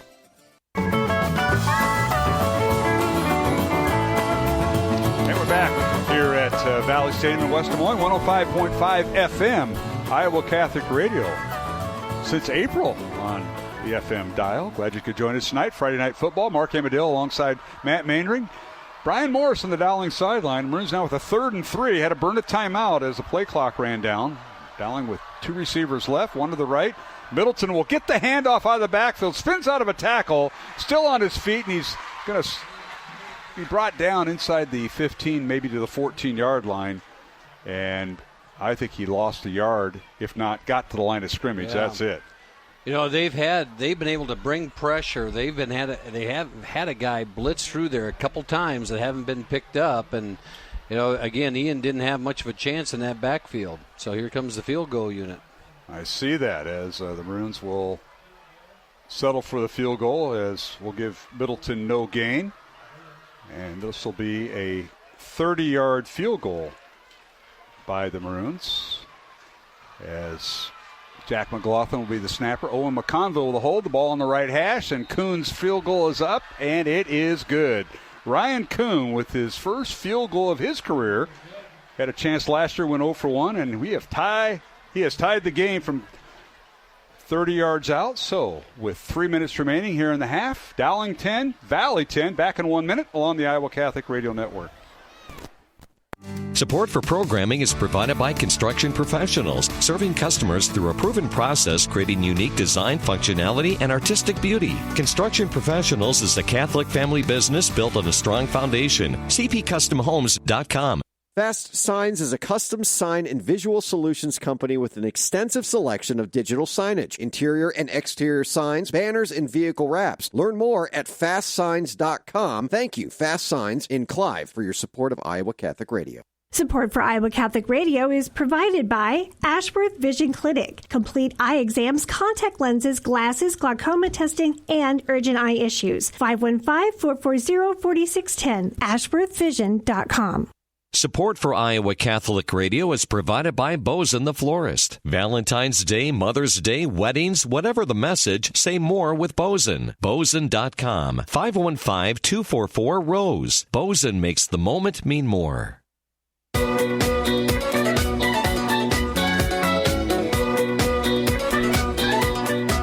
Dowling going 7 plays, 80 yards, capped off by a Ryan Kuhn 30-yard field goal. Now here's a kickoff by Kuhn. It'll be fielded by Valley at the 15-yard line. And return down up, goes to the 25-yard line as the Tigers return it there. And that's where they'll take over on the return that time. Yeah, Quinn Schmalbach and Anthony Bonanno on the tackle there. Allowed him not to get very far, so it's going to force him to go, the length of the field here. Everybody's practiced it all spring, all summer. Or all fall here, you do your 2-minute drill. Here you go. All right, let's go to our Jenny Farrell sideline report. Proud sponsor of Dowling Catholic High School football, helping generations of Dowling families with their real estate investments. Learn more at jenniferfarrell.remax.com. Brian Morris, come on in. It's a typical Valley Dowling game, guys. Just both sides are trying to kind of feel each other out. 10-10. We've seen this probably the last decade every year. All right, DeGroat now wanted to give it away and now keeps the football from his own 26-yard line and goes all the way across the 35 up to about the 37-yard line. Good enough for a first down if they spot it where I think they did, and they will. This is DeGroat's team. I mean, he is really just he is moving this offense at will where he wants to, and he's making plays. I shouldn't say at will, but he's really making plays, and you can see why they take a guy who hadn't carried the ball very much last year, put him at running back, and he's not going to carry the ball. DeGroat's run the ball a lot more than he did last year. Yeah, and DeGroat had to learn this offense quickly, moved up the depth chart due to injury, and he ended up being a young man who led the team to the state tournament. Now a quick hitter to McGregory from the Valley 27. McGregory gets up to the 40-yard line, gain of from the 37-yard line, gets it up to the 40, gain of 3, but that was a quick hitter, and you got McGregory in an open field there, Matt. Yeah, Leo Pagano did a good job of getting a hit on him right away, not letting him get his team up, and I believe it was Jackson Miller came and then finished it up. So they'll bring up 2nd down, 7 for Valley. 3 receivers left, 1 to the right. Valley going north to south, left to right in front of us here at Valley Stadium on the opening night of the high school season. DeGroat back to throw, being hit. Breaks a tackle and goes to his right, fires it in, and it's caught by McGregory inside the 50, down at the Dowling 44-yard line. DeGroat is doing everything, and the magician came about there, man. Yeah, you got to wrap up. I mean, I don't know which defensive line. That's almost like one of those things you get so used to in practice, letting everybody go. And right there, he's got to finish that because he had him wrapped up. He had him in the backfield for a big loss, and DeGroat squirms out of it. And finds McGregory. Big gain here with just ticking down to a minute. 16-yard gain, first down Valley at the Dowling 44-yard line. Here's DeGroat back to throw. Empty backfield, fires over the middle. Ball is tipped and incomplete. As the ball was right over the middle as he had a receiver. And I think that was a tight end that time, I believe, in Braden Showborough. And he went off his hand and up in the air and fell harmlessly into incomplete for the Valley Tigers. He let him out there just a little bit too far, and it was Pagano again coming up there, and the ball and Pagano got there a little bit right at about the same time, and it was sure did. That's a good hit by Leo. Tonight's game in the Iowa Catholic Radio Network brought to you by Fast Signs in Clive, Skeffington's Formal Wear, the Catholic Tuition Organization, and Construction Professionals. Reminder, we'll go down to Brian Morris with head coach Tom Wilson of Dowling Catholic at the end of this half. Back to throws to Grote, looks right, pass is caught, breaking a tackle, and Moore's Dornkamp, and he's finally knocked out of bounds inside the 40 of Dowling, and another busted play for the Tigers as they broke another tackle. Dornkamp ran hard. Watson came up, read the play really well, lays the stick on him, but Dornkamp brushed it off and bounced out and gets a big gain, and a little short of the first down, so the clock he went out of bounds, so the clock stopped. Yeah, clock is stopped at 58 seconds. Tied at 10, Dowling and Valley. Dornkamp on a 7-yard catch. It'll bring up 3rd down and 3 for Valley. Not sure what kind of a leg the Valley kicker has, but we're going to find out. And back to throws to Grote. Has time, now rolls to his left, now being chased, and he, I think, throws it away, and he does. Out of bounds, incomplete. Close receiver was Gregory inside the 15-yard line of Dowling, and it'll bring up 4th and 3. And we'll see what Coach Joensen does here. Yeah, well, DeGroat was in the back pedal because Ian Middleton, you said in pregame, Ian Middleton's going to see some time defensively. Yep. Well, he saw it right there, and DeGroat was backpedaling, and Ian Middleton was chasing him down. We're going to keep it here. Timeout on the field. 51 seconds remaining. Valley will call their second timeout of the half. And I want to thank our supporters of Iowa Catholic Radio. They include Ashworth Vision Clinic. And, of course, Bozeman to Flora. Say more with Bozeman. They're our Red Zone sponsor.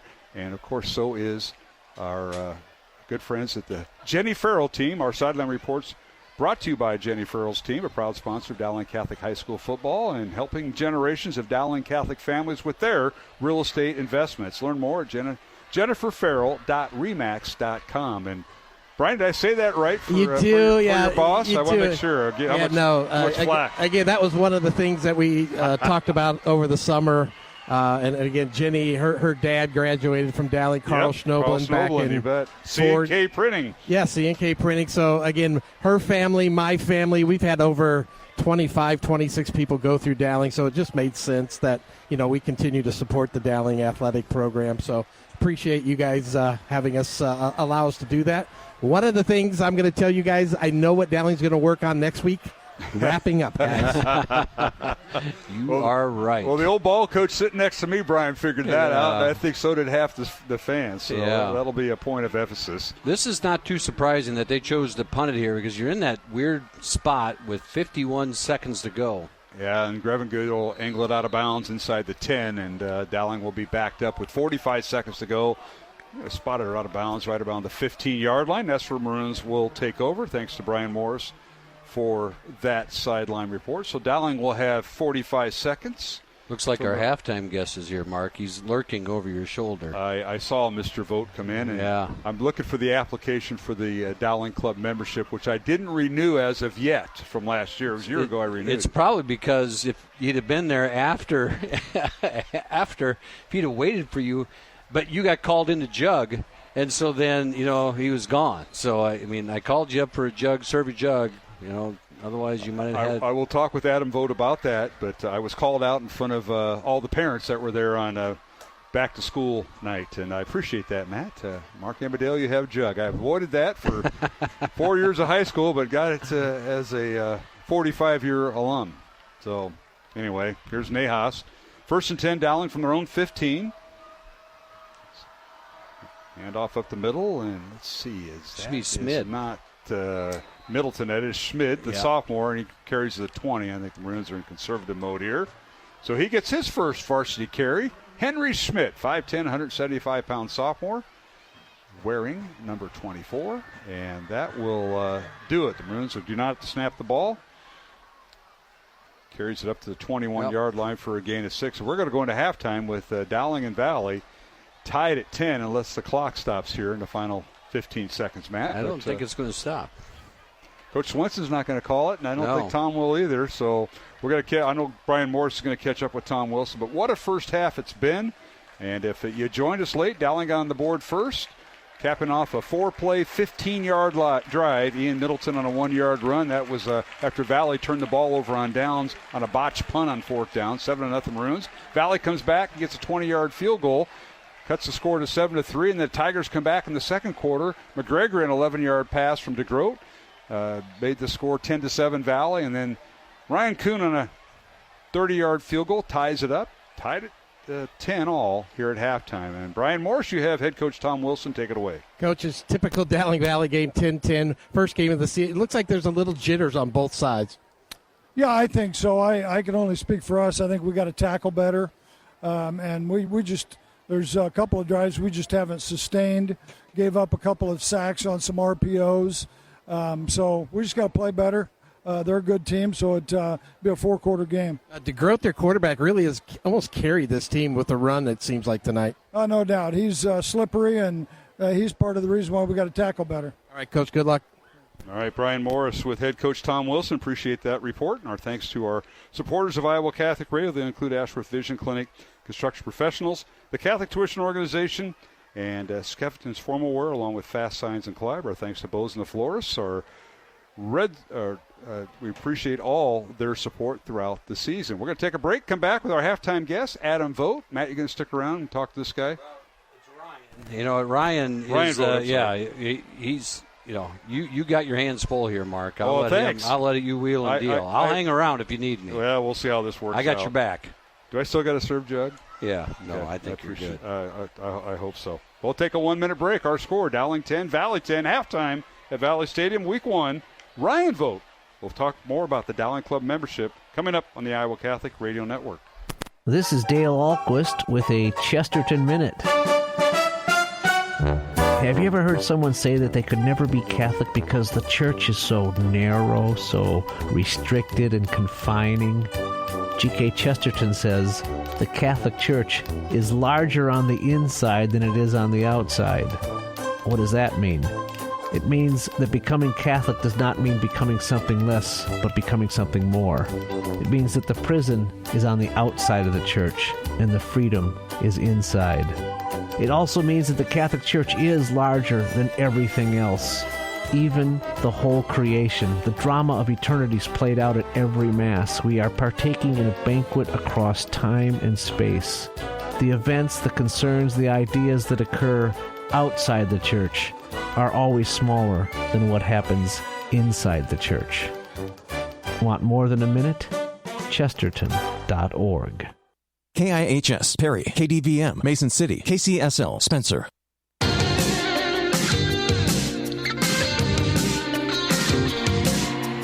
Hey, welcome back to Valley Stadium in West Des Moines, the opening night of the high school football season.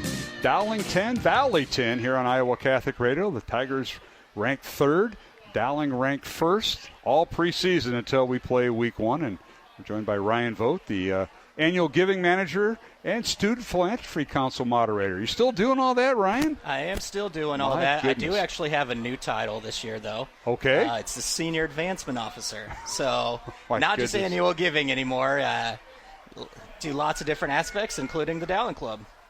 Senior Advancement Officer. I don't know if that's promotion or demotion, but I'll let you figure that out. Wow.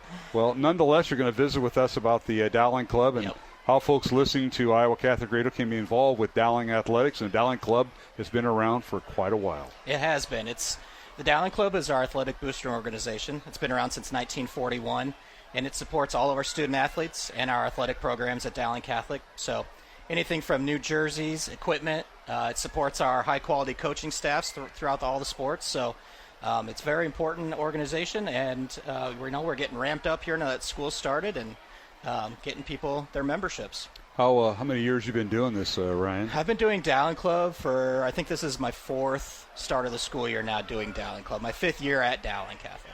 All right, what are the benefits for parents, alumni, or someone in the community to get involved with the Dowling Club? Absolutely. Well, not only do you know that you're supporting our athletic programs and having an actual part in their success on the field, but you also get passes to all home athletic events. So anything from football, when we go into winter sports, and basketball and wrestling, and all the way through track, baseball, softball. So with your Dowling Club membership, you can avoid the ticket lines, and you don't have to get your tickets on your phone beforehand.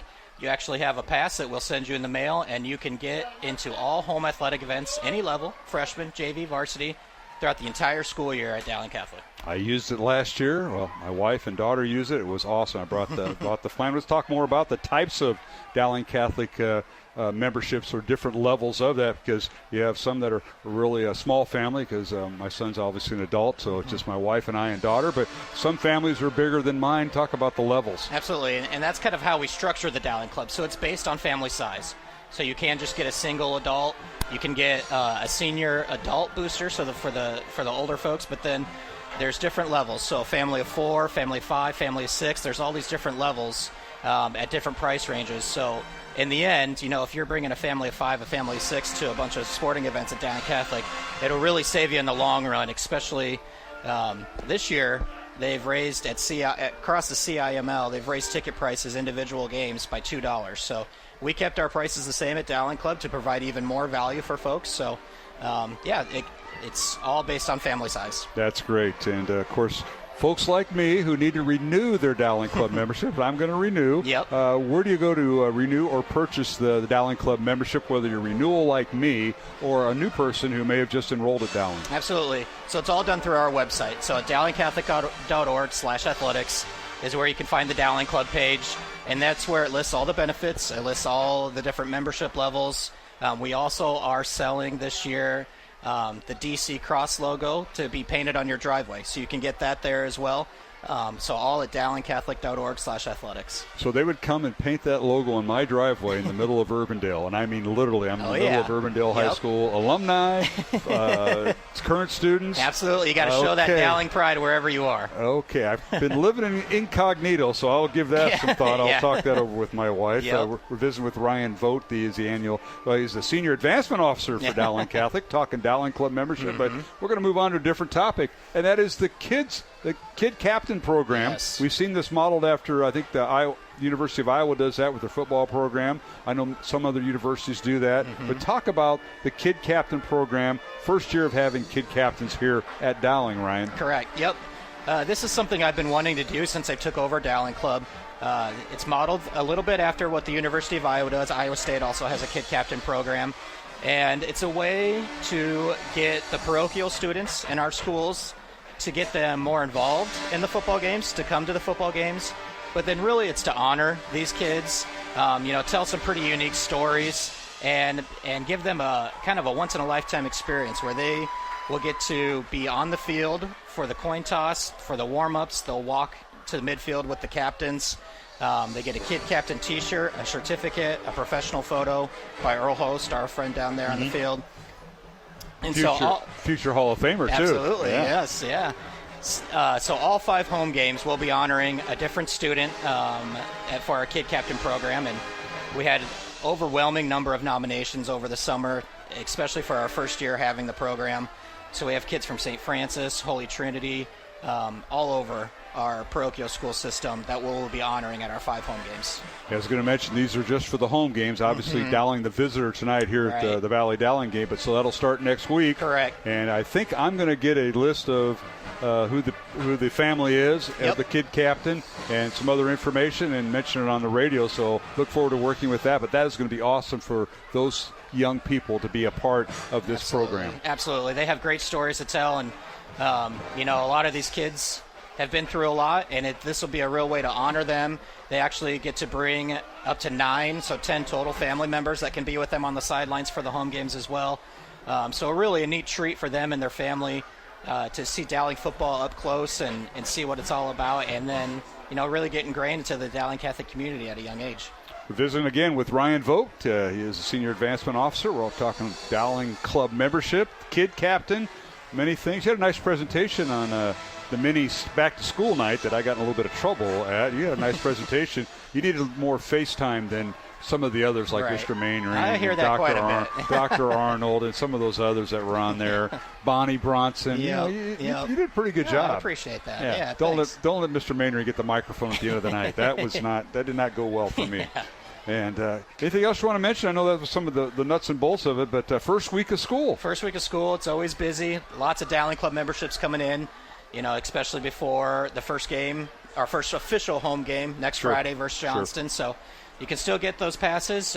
You can either, when you get them, we'll either mail them to you, or you can reach out to our office and to me, and we can get those passes to you to make sure you have them before the first home game next week. Oh, very good. That's good to know. I may have to take advantage of that this week with my wife and daughter. Well, they're here tonight anyway, and we paid to come in, obviously, because we're the visiting team. Yeah, and that was a little bit of confusion since we play our home games here. People thought the Dowling Club pass would work, but not at the away games. No. But yeah, so starting next Friday, and the passes, they don't have names on them. They're interchangeable, so you can use them. And then the next week, if you can't make it and want to give it to Grandma and Grandpa or the neighbor, they can get it to get in the gates. That's awesome. And what a crowd we have here. Always incredible. A big crowd with our Valley neighbors and Dowling. Place is packed. That's the way it should be. And as I told some of the Valley people that are running the PA and scoreboard down there, who I've known a long time, I said, it was the best memory I had was Dowling Valley playing for a state championship, so the whole state could watch and listen to what we go through once a year. Right. This year it happens to be week 1. Yep. The last 2 years it's been week 2 that we've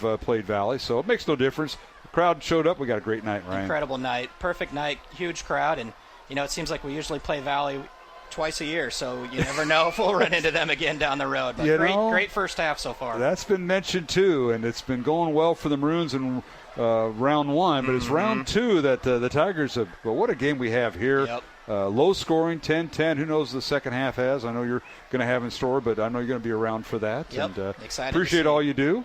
You don't run into my brother much anymore, do you? I try not to. Yeah, he's no longer in Ankeny, so he moved to the south side of Des Moines, so he got out of your jurisdiction. Yep. That's great. Well, Ryan, appreciate you stopping by. We've got to get Mr. Mainring back here. I think he's got some stats and maybe a couple scores for Valley and Dowling fans, but their next opponents next week. But we appreciate all you do. Dowling Club membership, give some folks some information. What's the website and contact information? Yep, absolutely. So get your Dowling Club memberships. It's dowlingcatholic.org/athletics.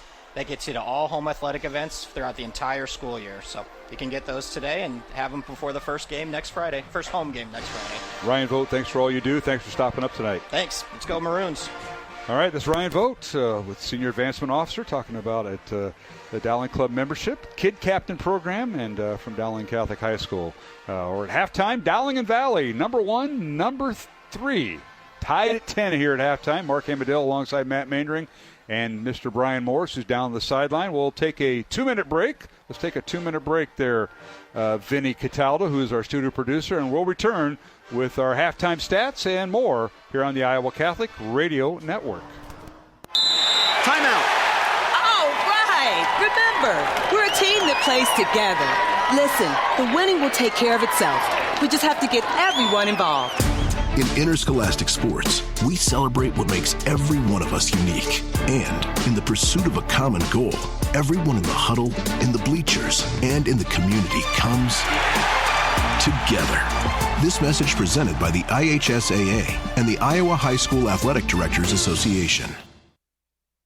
Support for Iowa Catholic Radio is provided by CTO. Your support has helped thousands of students attend our Catholic schools. CTOiowa.org. At CTO, the bottom line, it's for the kids and their future.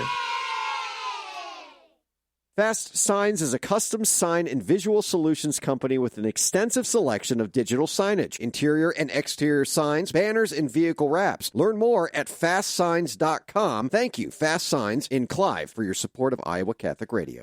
Life's buzzing with energy, and every moment is powered by our health. At Mercy One, their caring doctors focus on just that, so you're ready for what life brings next. Find care at mercyone.org/healthpowerslife. Support for Iowa Catholic Radio is provided by Skeffington's Formal Wear, in business since 1951, with locations in Des Moines, West Des Moines, Coralville, and Ankeny. Skeffington's Formal Wear, fitting you for life celebrations. Online at skeffingtons.com.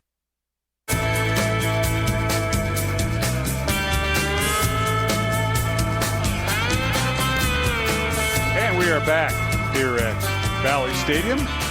Opening night of the high school football season here on the Iowa Catholic Radio Network. Mark Amadale alongside Matt Mainring. Brian Morris down on the Dowling sideline tonight.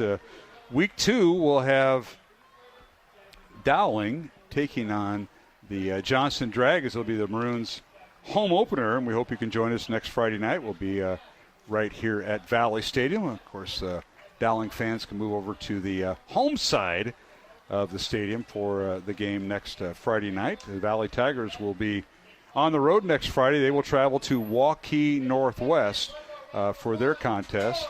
Waukee Northwest ranked 4th, and let's take a look at the rankings in Class 5A. This from the Des Moines Register as Mr. Maynard gets set to give us some scores and statistics from the first half. Dowling Catholic ranked number 1 in Class 5A. They are one of 7 CIML teams ranked in the top 10. Southeast Polk at number 2. They are the 4-time defending champs. Valley is at number 3. Waukee Northwest 4. Ankeny's at number 5, and Waukee at number 6.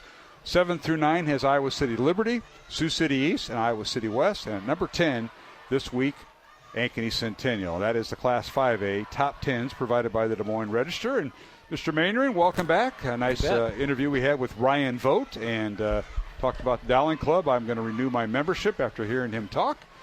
So he does a great job, and he really is all in. And, he graduated from Fort Dodge St. Ed's and came down here, and he is all maroon right now. Except for on Saturdays, and he's all Hawkeye. Yeah, I understand that. That's nothing wrong with that either. So. But he's done a great job and revitalizing that, and it's good stuff. Scores right now, I can't find a score for Waukee Northwest and Ankeny, but Johnston's ahead of Waukee 7-0.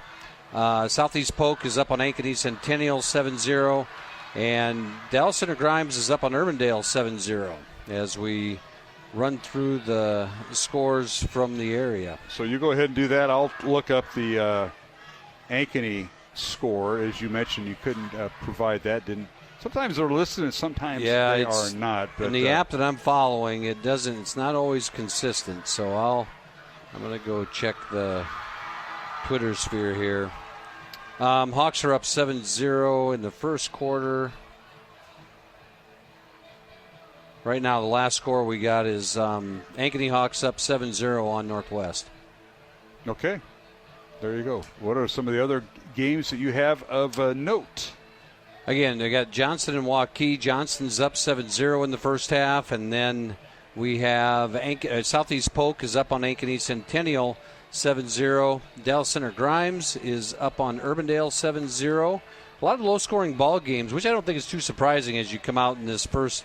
The teams are so good around here, and here's an update. Waukee Northwest is now up 14-10. This is right before half. So Waukee Northwest is up 14-10 right before the half over Ankeny. So some great games going on out there, as you mentioned some of those. Waukee is at Johnston tonight, along with Ankeny Centennial at Southeast Polk. That's a battle of top 10 teams. You mentioned Dallas Center Grimes at Urbandale. Norwalk at Indianola. Some of the other games going on. Des Moines North is at Des Moines East, that game at Williams Stadium. At Mediacom Stadium, it's Des Moines Lincoln taking on Roosevelt. Other games in Class 5A, Ames at Marshalltown, Oskaloosa at Ottumwa, and Mason City at Fort Dodge. Those are 4A schools. So that's just some of the games to note going on in the area. And, of course, next week it'll be Dowling and Johnson. It'll be the Maroons' home opener. And the Valley Tigers travel to Waukee Northwest. That'll be a battle of number 3 versus number 4 as of tonight. And that'll all change, I'm sure, on Monday as teams kind of move around. But what great action we saw. I'm not sure if Brian is – I don't know if Brian went back to the locker room or not. Brian, can you chime in here if you're around? He is not. I didn't think I saw him over there, but hey, we got quite the second half going on. You're looking for the Dowling stats, Matt? Is that what? Yeah, we got the Dowling stats right here. We've got Jarek Seifert, Coach Seifert, head baseball coach in his first year. Yeah, got us everything, and the team totals, first downs. I got to figure out which side is which here now. I just noticed that. Yeah, we don't know who's who here. I'm going to go with this. I believe Valley has 14 first downs compared to Dowling 7. I would say that would I'll buy that. Yep.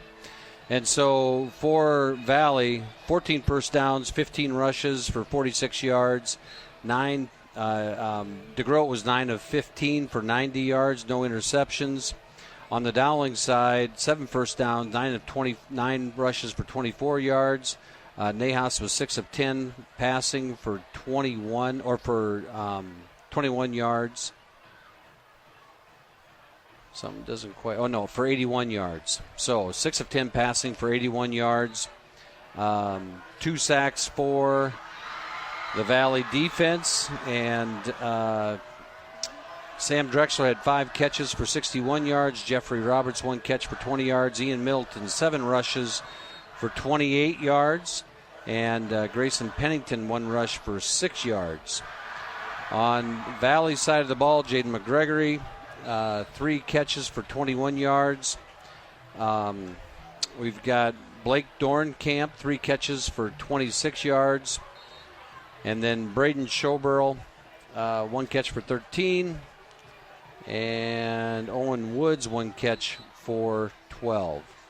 And then rushing, Drake DeGrode has 6 rushes for 26 yards. And Dorncamp has 7 rushes for 19 yards, and McGregory has 1 rush for 13 yards. Once again, our halftime score, Dowling 10, Valley 10. Tigers and the Maroons, both teams a touchdown each in the first half, and both teams a field goal each. Ian Middleton got on the board for Dowling on a 1-yard run, and then Dowling's Ryan Kuhn on a 30-yard field goal with 3 minutes remaining in the half, or Dowling's 10 points. For Valley, they got started with the Conley Harn 20-yard field goal in the first quarter to cut the Dowling lead to 7-3, and then the touchdown by Valley, DeGroat, a 11-yard touchdown pass to Jaden McGregory, and we're tied here at halftime. Well, all right, zeros on the board. We're going to take a 1-minute break, come back with the second half kickoff. Brian Morris will join us as we get set for the second half. Dowling and Valley, number 1 versus number 3 in Class 5A, the opening night of high school football. And we'll have the second half in 1 minute along the Iowa Catholic Radio Network. This is Dale Alquist with a Chesterton Minute. G.K. Chesterton says that the real trouble with this world is not that it is unreasonable, nor even that it is reasonable. The trouble is that it is nearly reasonable, but not quite. It looks just a little more mathematical and regular than it is. Its exactitude is obvious, but its inexactitude is hidden. Only in the Christian explanation of the world do we find all the logical truths, but also all the illogical truths. Only Christianity expects the unexpected. Whenever there's something odd in Christian theology, there's something odd about the world. In other words, Christianity is complicated, but so is the riddle of life. A key and a lock are both complex, and if a key fits a lock, you know it's the right key. Want more than a minute? Chesterton.org.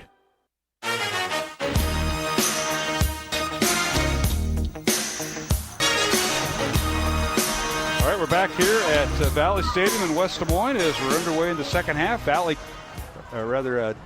kicking off in the Valley on the return, and that was Micaiah Layla Schur on the return for the Valley Tigers, and finally brought down at the 17-yard line. Tried to cut the ball outside and couldn't do it, so it'll be Valley football. Matt, what do you expect here in this first series for the Valley Tigers? Well, we were talking off air about both teams being a little vanilla in the first half, and yeah.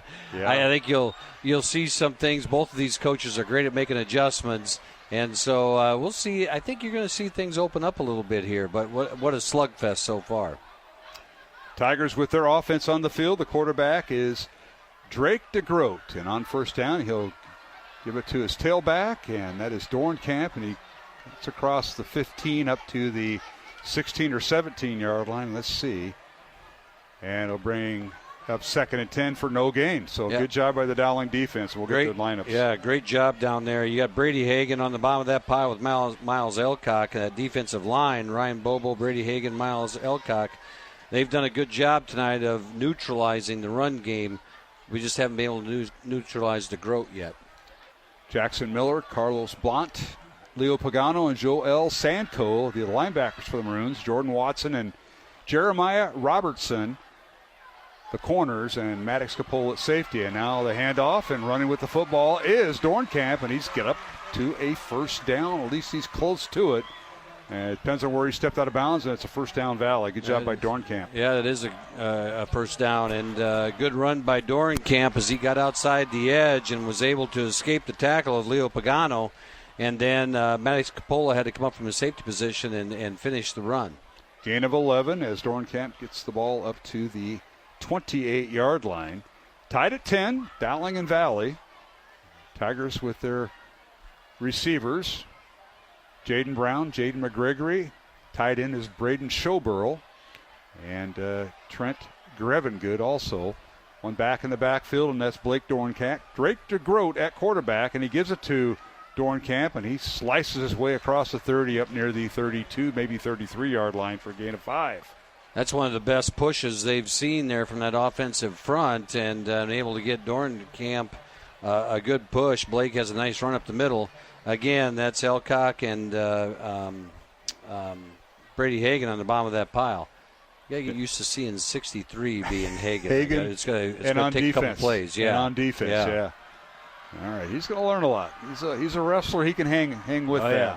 All right, 2nd and 6 Valley, a ball on their own 32. Tigers going right to left, south to north.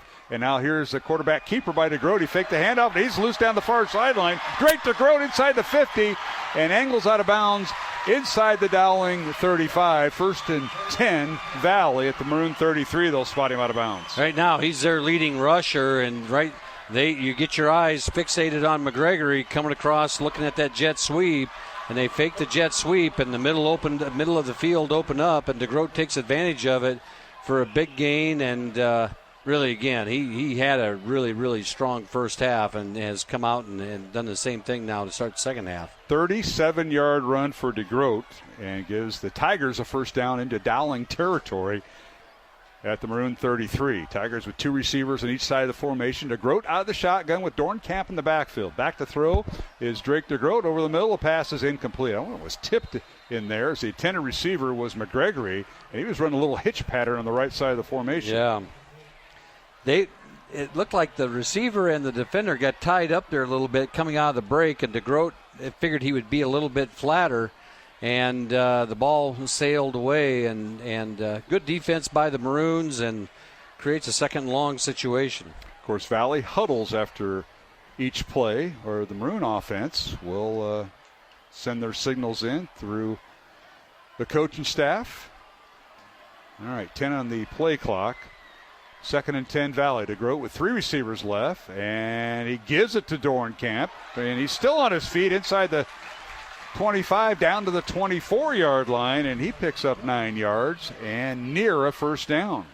DeGroat let that ball in his belly a long time, and finally Dornkamp latched onto it, but it allowed the offensive line to lock up and create the seam for him as he exploded through for the first down. 10-yard run for Dornkamp. And that was an awful long mesh between quarterback and running back.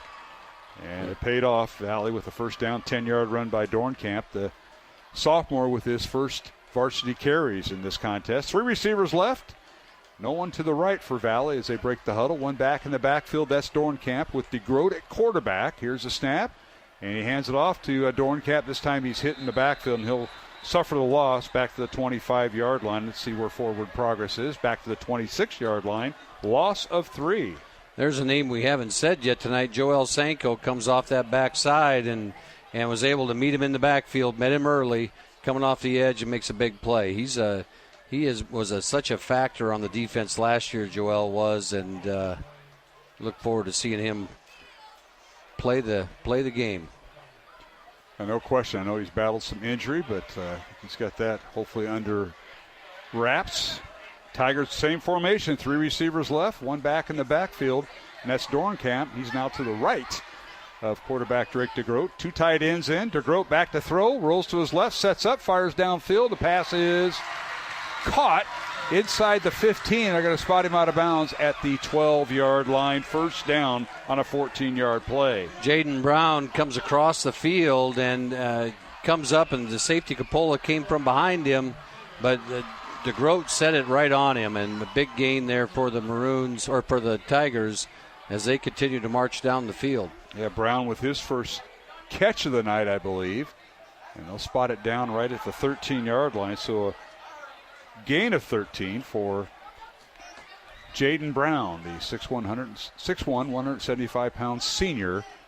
And here's a snap, And DeGroat on play action loses the football, and I think he fell on top of it. He did back at the 23-yard line, but that was near disaster for the Valley offense. That was. He scrambled out on a bootleg, and he had 2 Dowling defenders chasing him, and the ball rubbed against his leg and knocked it out, and he was lucky to scramble back on top of it. Loss of 10. Dowling defenders right there on the pile, and that'll bring up second and nearly 20 with 8:05 to go here in the third quarter. We're tied at 10, Dowling and Valley. Mark Hamadale, Matt Maindring. And we'll get a report from, we get a break here from Brian Morris on the Dowling sideline. Appreciate Brian being here tonight. Opening night of high school football. 2 receivers on each side of the formation. DeGroat on 2nd and 20. Back to throw he goes. Lofts to the end zone. He overthrew everybody, and Dowling defenders going forward incomplete as the Maroons almost had a pick in the end zone. And it'll bring up 3rd and long for Valley, 3rd and officially 19. He throws it up there for Gregory, and the coverage was good back there. Maddox Capola and Robertson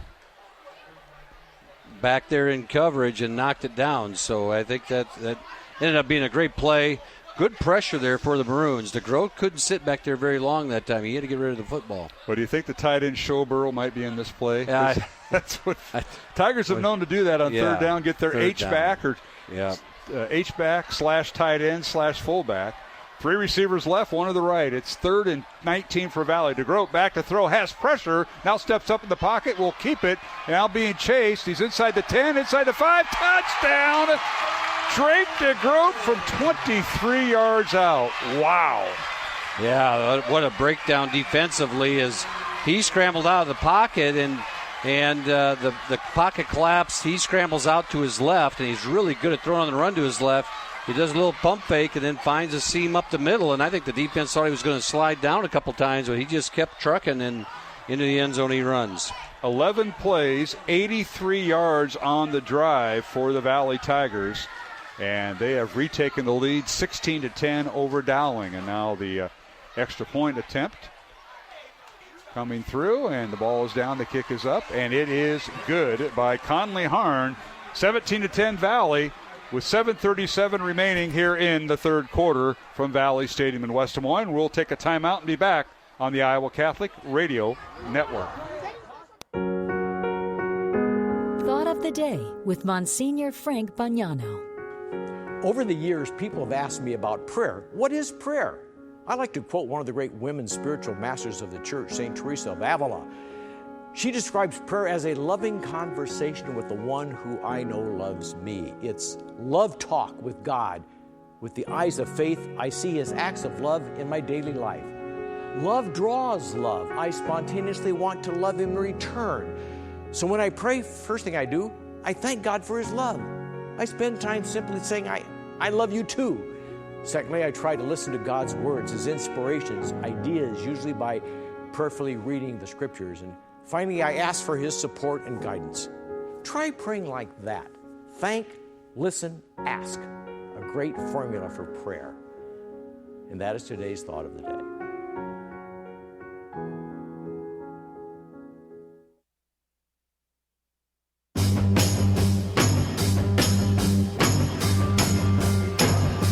All right, welcome back to Valley Stadium in West Des Moines. Here's a kickoff by Valley, and the Maroons will down the ball in the end zone. Touchback, 1st and 10 Dowling from their own 20-yard line as Valley goes 11 plays, 83 yards, capped off by quarterback Drake DeGroat on a 23-yard scamper on 3rd and 19. Let's go down to our Jenny Farrell sideline report, proud sponsor of Dowling Catholic High School football, helping generations of Dowling Catholic families with their real estate investments. Learn more at jenniferfarrell.remax.com. Brian Morris, come on in. Yeah, guys, I think, again, the defense is so aggressive out there. The breaking down, I think they're going to work on that this week, too, because they're not breaking down to get the tackle in. They're kind of just running to the foot. Yeah, Brian breaking up there just a hair, so I'm not sure if your location changed, but on first down from the 20-yard line, Ian Middleton with the carry, and he goes from his own 20 up near the spotting right near the 25, so he got about 4 yards on first down there, Mr. Maindring. Yeah, nice pickup on first down. They run him over the left side, and you get, again, going behind that duo of Barrett and Miller and Krause at the center. Nice pickup on first down. Right. Joey Nahas at quarterback, and the handoff to Middleton, waits for his offensive line, and now finds a hole and gets all the way up to the 29-yard line for a gain of 4. It'll be 3rd and 1 coming up for the Maroons as Dowling has shown their rushing attack here in the first couple plays. Yeah, a little, right there, you got a little stutter step from Ian in the backfield, and he found the seam. Little patience as he's reading the blocking in front of him and jumps up there for 4 more yards, creating the 3rd and short. All right, pistol formation for the Maroons. They bring in the fullback. Man goes in motion, left to right. So 2 receivers to the right, tight end on the left. And Nahas on the snap, hands it off to Middleton, and he's hit and dropped back at the 25-yard line.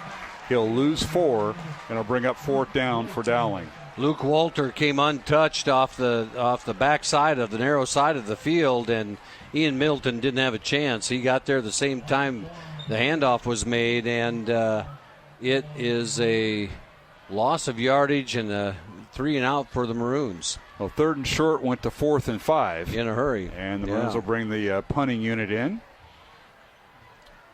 led by Jackson Miller.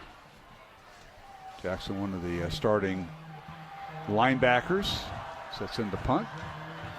Low snap, it gets it away. And overhand kick, it'll bounce at the 45, and then they'll take a Dowling bounce inside the 30, still rolling, and the Maroons will down it at the 27-yard line. So no return by Valley as both their punt returners let it go, including McGregory. They let it go, and now the Valley offense will come on the field and go down to Brian Morris, the Jenny Farrell sideline report. Learn more at jenniferfarrell.remax.com. And Brian, Dowling defense gave up a big play, but they are over pursuing. I think as Coach Maindring mentioned earlier. Yeah, they really are, guys. They're over. The coach was talking to them. Let's see what adjustments they made. Again, sometimes you just got to tip your hat. This quarter is pretty darn good. Yeah, DeGroat has had a game. It's been his game. He's made plays happen, and he'll start 1st and 10 from his own 27-yard line. Will Valley with 5:26 to go here in the 3rd quarter. Here's snap, toss play to Dornkamp, left side, and he's hit and dropped and pushed out of bounds, so no gain in the play. It'll bring up 2nd and 10. Good pursuit by the Maroon defense. Yeah, they've been able to stop up Dornkamp pretty well on the run. Only a couple times has he been able to sneak through there for a few yards. The pursuit there was really good as the defense flowed to the sideline. The thing is keeping DeGroat contained, and he's not one of those quarterbacks that you think about. Well, we got to have someone mirroring a spy. Yeah, you got to have that spy, but it's starting to play out that way a little bit. Certainly is, as Jaden Brown and Jaden McGregory split out wide right. One back in the backfield, low snap, and they hand it off to Dornkamp, and he's hit and drops. So it'll bring up 3rd and long, and boy, has Valley ever come up big on 3rd and long. If it's not the tight end, Showburl, it's been the quarterback DeGroat breaking Dowling's back on those 3rd down plays, and then here we go again, 3rd and 11. Again. And you get a couple guys that are new in that front, and talk about staying in your lanes when you're rushing the quarterback. You want to make sure you're not chasing. That front has to stay in their lane. Don't let him sneak through, and keep him in the pocket. But he's been able to escape. But he's really good with his feet. He's really good when he rolls out, and especially to his left. All right, Valley with 3 receivers left, 1 to the right.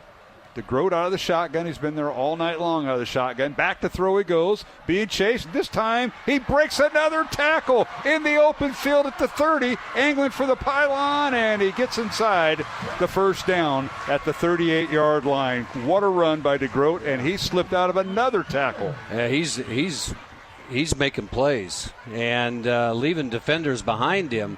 Right there again, they had him in the backfield for a loss of 8 or 9 yards, and he breaks a tackle, breaks a second tackle, and then they let him he scampers ahead for a 1st down. Great play by, great individual effort there by DeGroat. 11-yard run on 3rd and 11 for Valley. That's the third down conversion that I'm keeping track of they've made. 1st and 10 Valley at their own 38. 3:45 to go here in the 3rd quarter. 17-10 Valley leading Dowling, as the Tigers scored first here in the 2nd half after we were tied at halftime, and now we've got a timeout Valley. We'll take it with them. with 3:47 remaining here in the third quarter. Valley 17, Dowling 10. Back to Valley Stadium in West Des Moines after this 1-minute break along the Iowa Catholic Radio Network. Support for programming is provided by Construction Professionals, serving customers through a proven process, creating unique design, functionality, and artistic beauty. Construction Professionals is a Catholic family business built on a strong foundation. cpcustomhomes.com. Support for Iowa Catholic Radio is provided by Ashworth Vision Clinic. Complete eye exams, contact lenses, glasses, glaucoma testing, and urgent eye issues. 515-440-4610. ashworthvision.com. Support for Iowa Catholic Radio is provided by Bozen the Florist. Valentine's Day, Mother's Day, weddings, whatever the message, say more with Bozen. Bozen.com. 515-244-ROSE. Bozen makes the moment mean more. Maroon football lives here. Touchdown, He Maroons! is up and over the top. All season long. Dowling wins it in overtime. The Maroons storm the field. On 105.5 KIHS, Perry, Des Moines.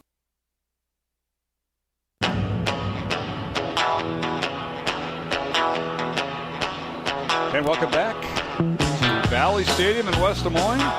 Football Friday night, the opening night of high school football. Right now it's Valley 17, Dowling 10 with 3 minutes, 47 seconds remaining here in the third quarter. Valley with a 1st and 10 from their own 38. Back to throws to Grote. Fires the ball out, and it's caught on the far sideline, shy of the first down on a quick hitter to, I believe, Gregory over there, or was it Dornkamp? Dornkamp with the catch. Yep. Quick out as he sneaks out of the backfield, and tough to cover that, and he's loose. Quick hitter and pick the first down. You know, Six-yard gain. Go ahead. Yeah, one thing for the first game of the year, how many penalties have we had? 0. Not many. No. We had the personal foul on the touchdown, which was assessed against Dowling on that's right. the Valley touchdown. But that's it. It's been a pretty clean game and no turnovers either, really.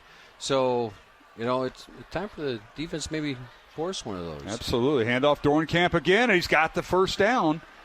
Runs it up to the midfield before he's pushed back. They're going to spot forward progress right at the 49 of Valley for a pickup of 5.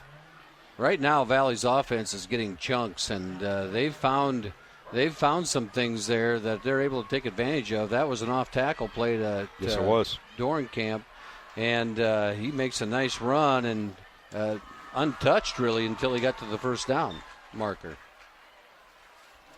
Cole Wayarda, the left tackle, Andy Rickert, R.E. Reardon, the center, Joe Mauser, and Jaden Amerison, along with Braden Snowborough, are the offensive linemen for Valley. 1st and 10 Tigers. And they're going to call it at the 50-yard line. And now on play action, DeGroat back to throw, and this time he is sacked. He just kneels down and he gets hit. Might have been some collateral damage. Dowling players shaken up, getting up. Oh, that's not a good sign. You just told him to stay down for a second. And that's Anthony Bonanno that may have took some friendly fire. Yeah, Anthony Bonanno comes off the edge and is able to get DeGroat for a big loss. Him and Bobo back there met at him. And Bonanno, you know, at this point in the game, you get hit sometimes in the leg. It could be a cramp. We saw some Valley players over here getting stretched, and first game of the year, it's a common theme. Let's go down to our Jenny Farrell sideline report. They're a proud sponsor of Dowling Catholic High School football, helping generations of Dowling Catholic families with their real estate investments. And you can learn more at jenniferfarrell.remax.com. And let's go down to Brian Morris on the injury to Bonanno. Yeah, Bonanno, he got up pretty quickly, guys. He was kind of pointing to the side of his hamstring, but again, he's moving well. He probably did cramp up when he made that.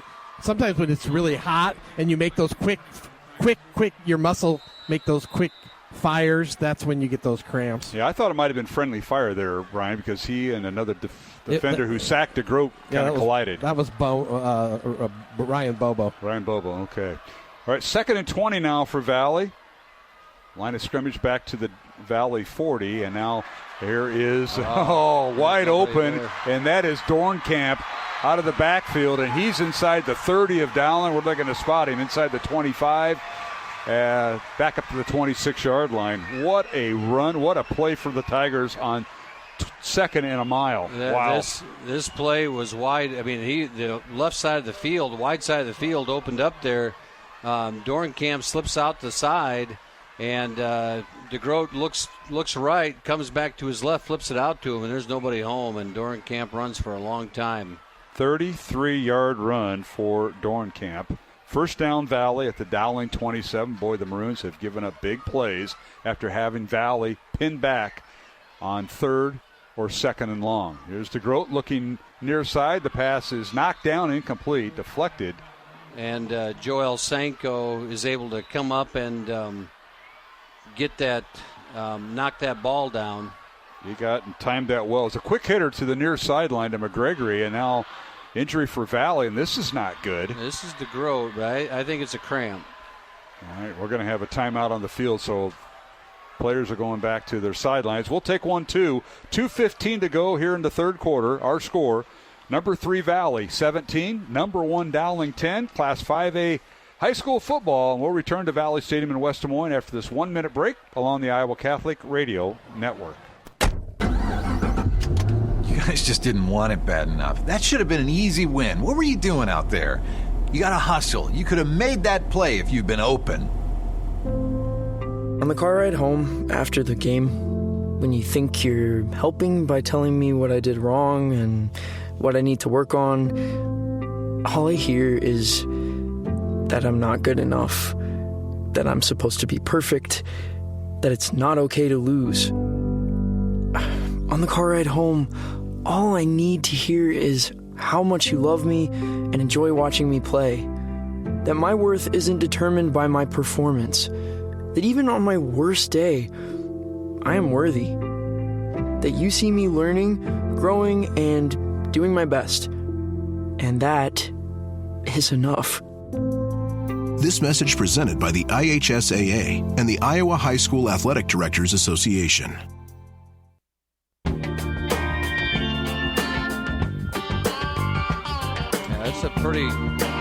That's not a good sign. It is not a good sign. Welcome back to Valley Stadium in West Des Moines. Mark Amadale, Matt Maindring, Brian Morris. We're just kind of talking over each other during the break, but DeGroat is going out of the ball game. The Valley quarterback thought it was a cramp, and we haven't had any problems with cramp in this game until the last series here, and Matt, this might be something serious. Well, they're trying to pump some fluid into him. I mean, they were acting out there. They just had one trainer out there trying to stretch his calf out. It always seems like the calf muscle. Sure. And that young man has probably run more tonight than he has in the last couple weeks of practice. I mean, in this type of situation, he's run the ball a lot tonight. Well, Fitz Carpenter is the backup quarterback, 6'2 junior, and he's going to be thrust into this game. 2nd and 10 with 2:14 to go in the third quarter.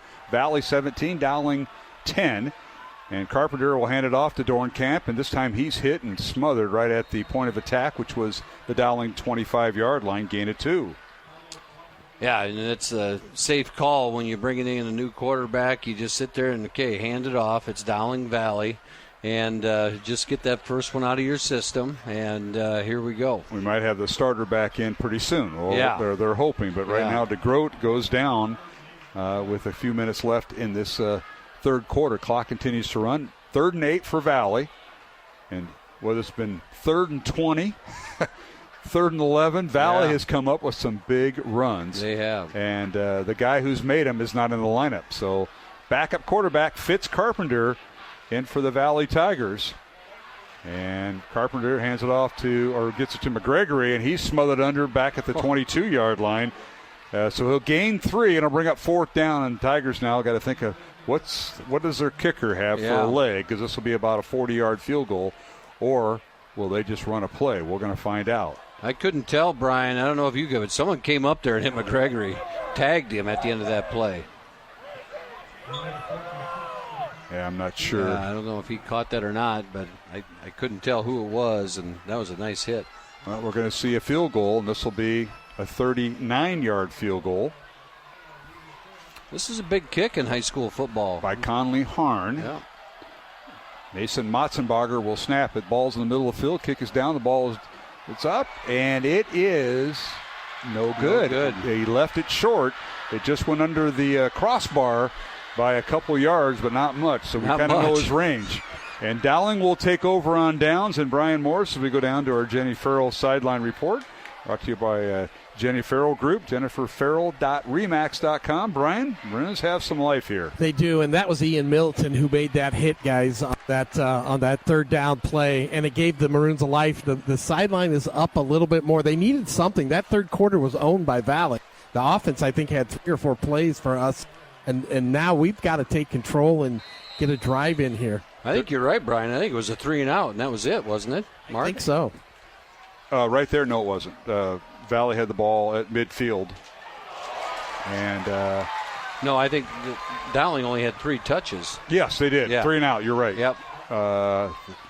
And they had a first down in their first series, but that was it. Okay. They have not done well. Right. You're right, Brian. Tigers own that. Now on first down, Tigers almost got a big play there, Matt. Yeah, that was almost 3. That was almost 6 the other way. Pick 6.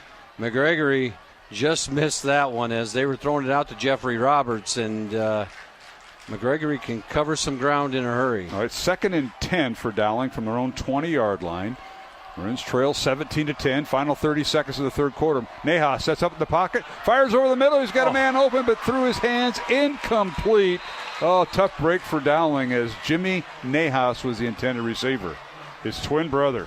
Yeah, he came open over the middle, and he was wide open, and the ball just thrown up and behind him a little bit. And that's a play that they saw at halftime was going to work and just missed.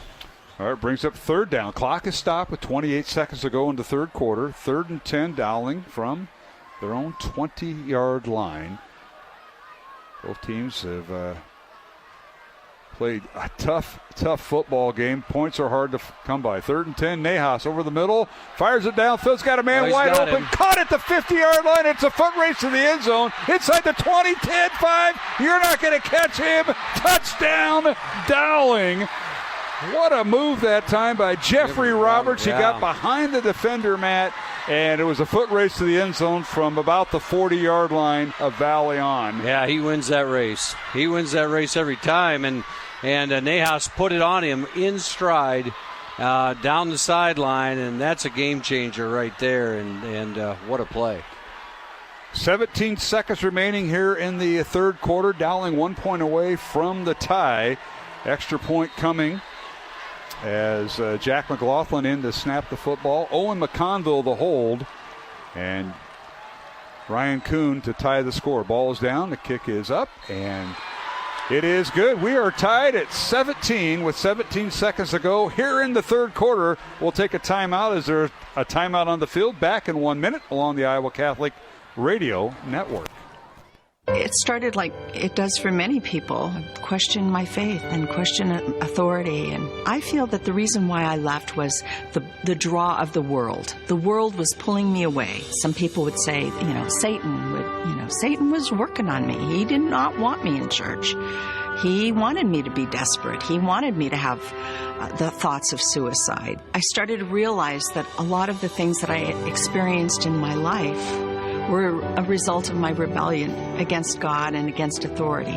Coming back to the church is the first step in healing from all of the hurts of the world. I went from being desperate and in despair to finding hope and encouragement for the future. I'm on God's team. I know who I belong to, and I know where I'm going, and there's nothing that can separate me from God's love. Take another look at the Catholic Church. Visit CatholicsComeHome.org today. All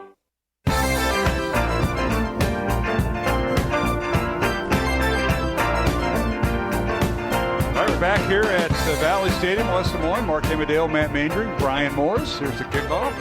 Good kick by Kuhn. Valley will pick it up at the 15-yard line. And he's wrestled down at about the 22-yard line, and that's where the Valley Tigers will start 1st and 10. Let's go down to our Jenny Farrell sideline report. Proud sponsor of Dowling Catholic Football, helping generations of Dowling families with their real estate investments. Learn more at jenniferfarrell.remax.com. Brian, a big uplift there on the 80-yard touchdown pass to Jeffrey Roberts from quarterback Joey Nejas. And everybody sees that play, and they see him make the score. But the key play of that was the block that Ian Middleton Ian Middleton made on the blitzing linebacker. It gave Joey Nahas some time to make that play. Well, it certainly did. Valley now on offense, 1st and 10 from their own 23-yard line. This might be the final play of the third quarter, and DeGroat back in, I think, Matt. Yeah, DeGroat was coming back in, so that's a good sign for Valley as the ball gets... A low snap, and DeGroat is hit as he threw it, and it passes incomplete, I believe. No, they're going to give it to him. Ooh, I thought it skipped on the carpet, and they're going to call it a pass. All the officials concurred. Nice catch that time, and that'll be the final play of the third quarter as the ball is up to the 32-yard line, gain of 9, and that'll end the third quarter of play with the score. Dowling 17, Valley 17. Stay tuned. The fourth quarter is coming up. We're tied at 17 on the Iowa Catholic Radio Network. Support for Iowa Catholic Radio is provided by Skeffington's Formal Wear, in business since 1951, with locations in Des Moines, West Des Moines, Coralville, and Ankeny. Skeffington's Formal Wear, fitting you for life celebrations. Online at skeffingtons.com. Fast Signs is a custom sign and visual solutions company with an extensive selection of digital signage, interior and exterior signs, banners, and vehicle wraps. Learn more at fastsigns.com. Thank you, Fast Signs in Clive, for your support of Iowa Catholic Radio. Health powers life. From the delightfully routine to the truly uncharted, at Mercy One, their caring doctors focus on just that, so you're ready for what life brings next. Find care at mercyone.org/healthpowerslife. This is Maroon Nation. High enough, long enough, and it is good! Want Dowling Catholic football on demand? Download the Iowa Catholic Radio mobile app and listen to the Maroons anytime, anywhere.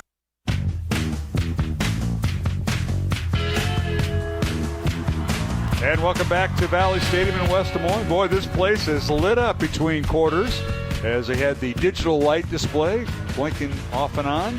Got the crowd into it, and we're tied at 17. Two of the top three teams ranked in Class 5A to start the year, Dowling and Valley, tied at 17. Mark Amadale, Matt Mandering, Brian Morris. And Brian, let's go right down to you before we start the fourth quarter. Yeah. This is an electrified crowd here tonight. It really is, guys. And again, when those lights went off, I thought it was some electricity thing.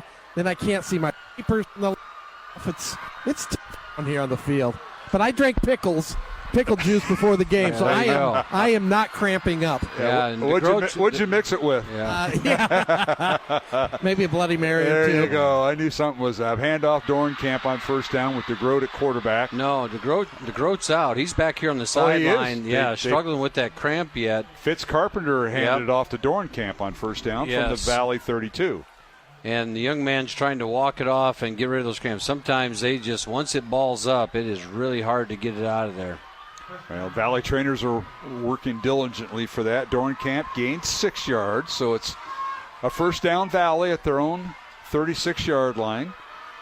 What a game this has been. Back and forth, big play after big play. And now the Valley quarterback, Fitz Carpenter, on the snap here. We start the fourth quarter. Handoff Dornkamp, slips a tackle, and he's finally brought down as he's propped across the 40 to the 42-yard line. Gain of 6. Not a bad run for Dornkamp. Joel Sanko comes up and puts a big hit on him, and now we've got Dornkamp down with a cramp, it looks like, as well. Yeah, you see him go down, and you hope that it's just a cramp and not anything else. So we got a delay here. Let's go down to our Jenny Farrell sideline report. Proud supporter of Dowling Catholic High School football. Appreciate them on board this year. They're helping generations of Dowling Catholic families with their real estate investments. Learn more at jenniferfarrell.remax.com. Brian Morris, come on in during this injury delay. It is a cramp, but boy, he may be getting his wits about him too, because Joel Sanko put a lick on him. Yeah, he did. But Dowling's defense is coming out with a little more spirit right now. I still they don't wrap up very well still, I'm thinking, guys. Mm-hmm. I'd like to see a little bit more of that, but it makes it a little easier when you don't have that dual threat at quarterback. So now they're just kind of pinning their ears back and focusing in on that running back. Your comment was prevalent at halftime when Coach Wilson, when you were interviewing Coach Wilson, said the same thing, Brian. So, Yep. Well, you know who else I talked to at halftime?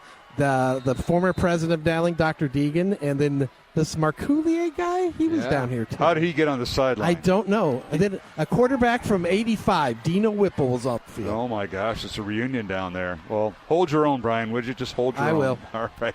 2nd and 4, Valley is underway. Dornkamp will go off, toss play, and they got running back by committee, and I think one of their tailbacks is back there, and that is Jaden Brown, who's playing tailback with the carry. They slid him into that backfield. As now they've got 2 of their key players down with cramps. And he gets up to the 40, no gain of the play for Brown. Yeah, Dornkamp stays out. He had to come out for one more play. It looked like he was going to go back into the huddle, but then the officials came up and said, no, you got to be out one more play. And they don't want to sit out. No, I don't blame them. No. Well, which is a good sign. I mean, he feels like he can go. When I talked to Coach Swenson, he mentioned, I said, who's your backup tailback to Dornkamp? And he said, well, it's by committee. I figured it would be the receivers, and it is. Yeah. So they moved Brown back there for one play, and now back to throw is Carpenter. Rolls to his left, and the pass is caught right at midfield. He's got the first down. Unbelievable catch by Gregory, and Carpenter hung with it, and a Dowling player's down at the 40. You got Bobo down on the ground a little bit, and don't know if he's going to mess with a cramp here. Nice catch all the way down the Dowling 48, so a 10-yard gain on the play. Nice throw there, and he got hit when he released it, but the ball got to its target. Yeah, it looks like Bobo's dealing with the cramp too. Thankfully, that's all it is. And as you get in this first game, not uncommon. Yeah, and especially with the heat. We started out with 83 degrees at game time. Temperature, or the humidity was low at 41%, but still warm. I know all the teams across the state of Iowa, they start their practices in August. It's warm. You get adjusted to it, but now we're in the second half, and this is where it's popped up more in the fourth quarter. Let's mention our supporters of Iowa Catholic Radio. And when you stop by and see them this week, tell them how good of a job Brian Morris and Mr. Maindring did, please. Fast Signs in Clive, Skeffington's Formal Wear, along with Catholic Tuition Organization, Construction Professionals, Ashworth Vision Clinic, and Bozen the Florist are our supporters. And, of course, Iowa Wealth Management is our Red Zone sponsor. Iowa Wealth Management, a fee-only investment advisory firm helping clients grow and protect their wealth. Learn more at iowawealth.com. We appreciate them. Man, we've had some big plays, so we haven't really been in the red zone a few times. Matt, you got some updates on some scores. Yeah, just a couple scores. We have Southeast Polk now up 21-7 on Ankeny Centennial, as I believe Ankeny Centennial scored to tie it, and then Ankeny or Southeast Polk returned the kick for a touchdown, and might have been an onside kick. We got somebody at home keeping us in line there. That's keeping us we have informed. A lot of watch parties going on. I've heard that. Yeah. Garages, living rooms, I appreciate the updates. And some establishments having watch parties. Go ahead, Matt. And then Johnston's now up. Low-scoring ball game over there in Johnston, and they're up 10-0 on Waukee. The other scores have remained the same. We still have Dallas Center Grimes, DCG, who's now playing up in this division. They're up 7-0 against Urbandale. And I think the other score that we've been tracking, no, that's it. Those are all of them of the local schools. All right. Here it's 17 all, Dowling and Valley. Just under 10 minutes to play here in the fourth quarter. And as Brian and Matt mentioned, Ryan Bobo out, cramping up. The 5'11", 225-pound defensive lineman, linebacker, is being assisted to the sideline as we've had cramping up go on. And I think Valley will stay with their backup quarterback, Fitz Carpenter, number 11 in there. And I think Dornkamp is back. So for Valley, 1st and 10 from the Dowling 48. Hand off Dornkamp left side. Quick opener. He's got some room. Slips a tackle to 25 all the way down to the 30-yard line. First down Valley. Great run by Dornkamp, and he's having a night too, Blake Dornkamp. He is, and he's able to break through arm tackles again, and he's flying through there for a young man who hasn't run the football until this year. He's showing up tonight and really playing well. One other score I got to update is Ankeny is up on Waukee Northwest 24-17. All right, first down Valley. They're going to mark the ball at the 29-yard line of Dowling, so a 19-yard run for Dornkamp.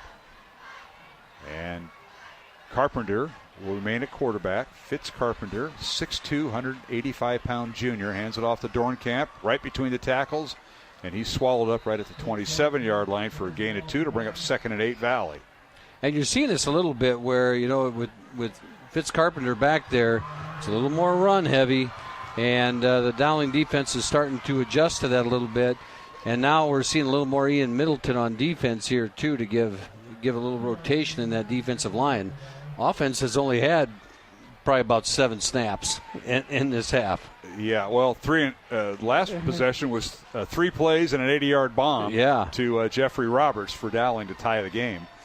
So it is 2nd and 8 Valley from the Dowling 27. Carpenter, the handoff to Dornkamp, and turns the corner, can't find any running room, and he finally brought down. And we're going to call it no gain in the play. So it'll bring up 3rd and 8 for Valley. Yeah, that was a swarm there as Elcock and Bonanno and Hagan all swarmed in there and made that tackle. The defense is stepping up here now. This is the play. I mean, this play has haunted Dowling all night tonight. These 3rd and longs, 2nd and longs. In the stats we had at halftime, did it say 3rd down conversions what they were? Yeah, I didn't look at that. I didn't read that one to you, but we should have. I think Valley's batting 1,000%. Yeah, they might be 5 for 5. All right, it's 3rd and 8 Valley, and here's a pitch to Dornkamp. This time he runs into a linebacker, and he's hit and drop right at the 25. May have fallen forward to the 24. It'll gain of 3, and it'll bring up 4th down. Bonanno on the tackle there, knocks him out of bounds, and having Camp as someone's down on the ground there as we're. Yeah, they stopped the clock here with 7:27 to go, tied at 17 here in the 4th quarter, and both teams going to their respective benches. Sidelines. So we will we'll just take a 1-minute break. Appreciate Vinny Cataldo, our studio producer. I'm Mark Amadale alongside Matt Maindring, Brian Morris in the sideline. We'll take a 1-minute break. 7:27 remaining here in the 4th quarter. Dowling and Valley tied at 17 here at Valley Stadium. Back in 1 minute along the Iowa Catholic Radio Network. The radio home for your Dowling Catholic Maroons. 105.5 KIHS, Perry, Des Moines. IowaCatholicRadio.com and the Iowa Catholic Radio mobile app. Encounter Jesus. Powered by you. This is listener-supported Iowa Catholic Radio, 105.5 KIHS, Perry, Des Moines, 89.3 KDVM, Mason City, and 89.9 KCSL, Spencer, Spirit Lake. Support for programming is provided by Construction Professionals, serving customers through a proven process, creating unique design, functionality, and artistic beauty. Construction Professionals is a Catholic family business built on a strong foundation. CPCustomHomes.com. Support for Iowa Catholic Radio is provided by Bozen the Florist. Valentine's Day, Mother's Day, weddings, whatever the message, say more with Bozen. Bozen.com. 515-244-ROSE. Bozen makes the moment mean more. All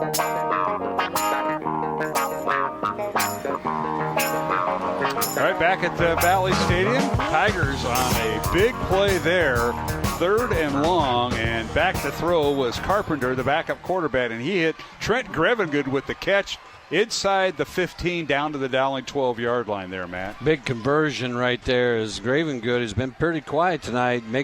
Comes up with a big catch at the big time, and Fitz Carpenter, he's getting a little more comfortable back there, makes a big play. All the way down the Dowling 12-yard line. 12-yard gain on the play. 1st and 10. Another 3rd down conversion. Handoff goes to Dornkamp, and he slips his way inside the 10 down to the 9-yard line on 1st and 10 from the 12. I don't think that's Dornkamp. I think that's Brown back there. It is. Yep, he went back to the huddle. Yeah, Dornkamp was on. I think he's on the sideline again, trying to work out the cramp. Yeah, here he is down here. Yeah, we've got numerous players that are in and out and then back in, and we haven't seen DeGroat other than a couple of play. And now the Tigers with a 2nd and 7 from the Dowling 9. And you say that, and DeGroat's back in the ball game. And 15 back in. 5's back in. That's 5's in. That's Brown at tailback. 2 receivers left, 1 to the right for Valley. Handoff goes to Brown. He stood up at the line of scrimmage, hit and dropped at the 11-yard line. Loss of 2. Wow. Big play there by big Brady Hagan. He came and swallowed Brown up right at the line of scrimmage and smothered that play for a loss of yardage.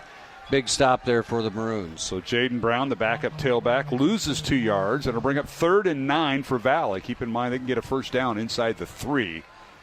Tied at 17, 5:30 to go.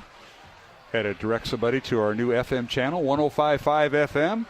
We're no longer on the AM station. And drive carefully, Michael.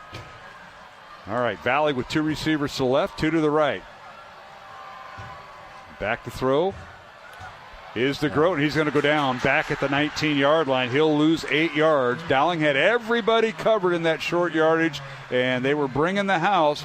Carlos Blunt and company. Yeah, Carlos Blunt came from one side and Joel Sanko from the other side. And the one thing with DeGroat right now, I just don't think he's going to be as mobile back there as he was earlier, and it showed right there.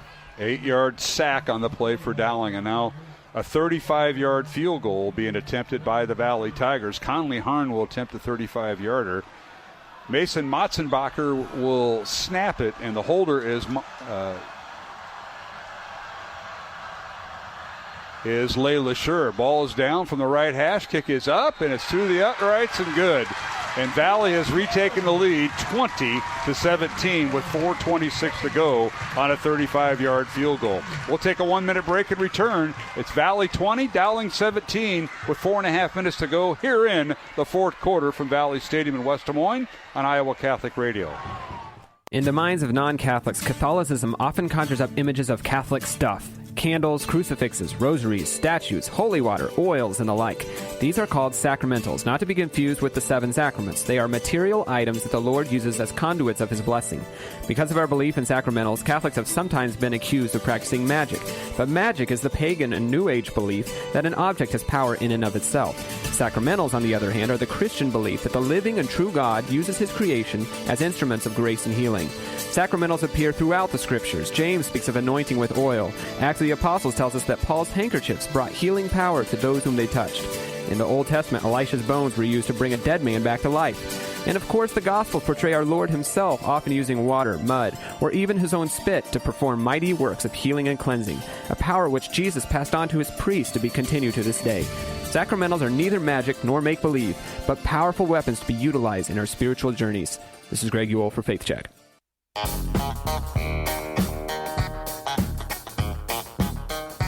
Back here at Valley Stadium, the Tigers have just went 14 plays, 77 yards, and a field goal by Conley Harn at 35 yards. Dowling on the return, and here's the ball.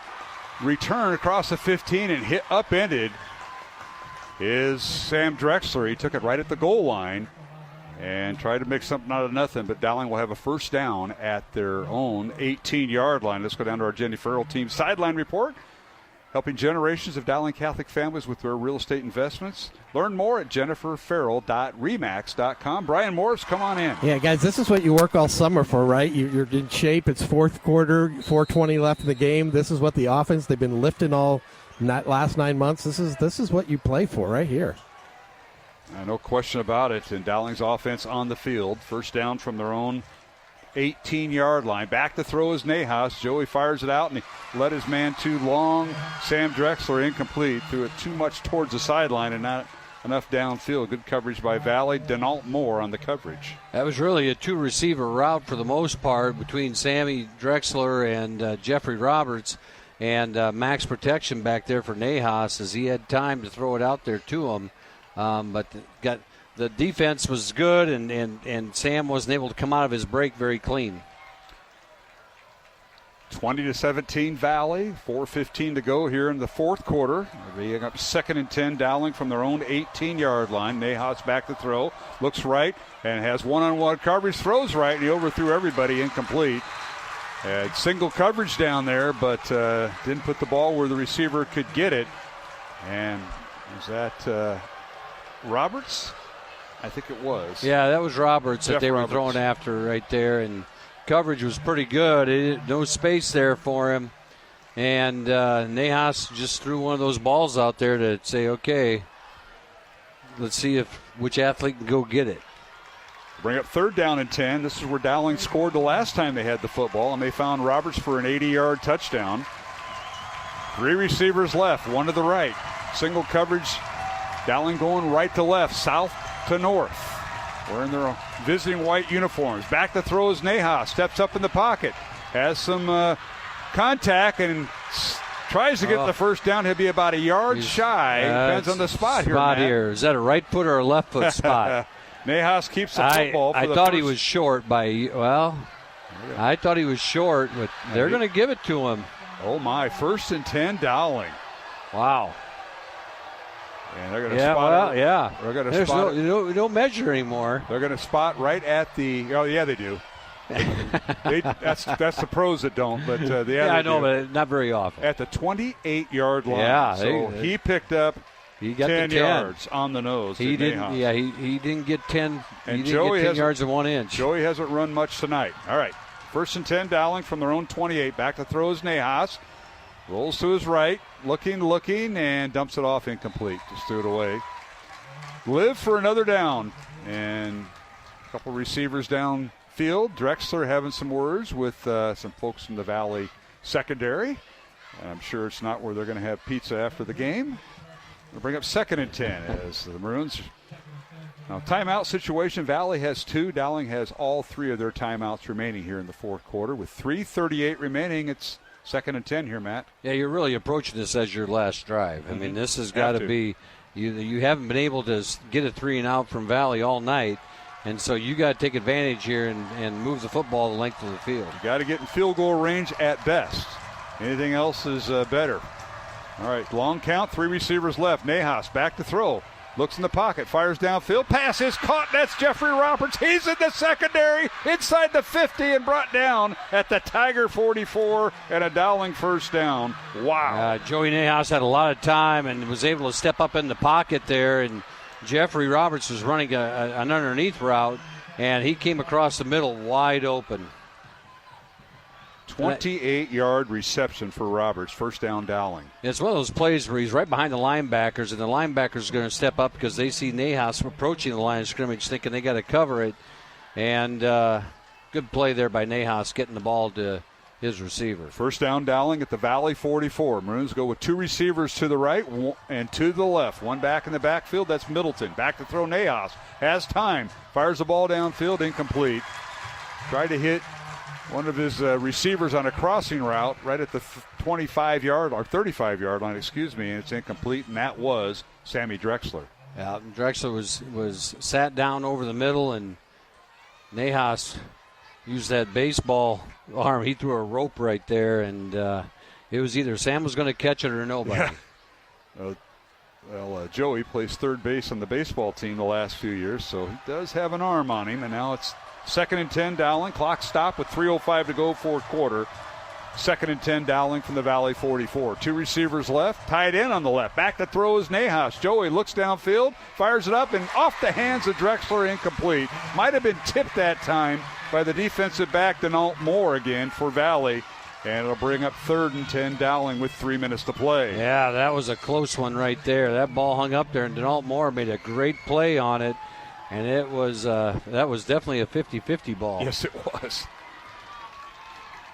50-50 ball, and it'll bring up 3rd and long. This has been a game of 3rd downs, and Valley has capitalized. I can't wait to see the final stats on that. We're going to timeout on the field. We'll keep it here with 3 minutes to play here in the 4th quarter.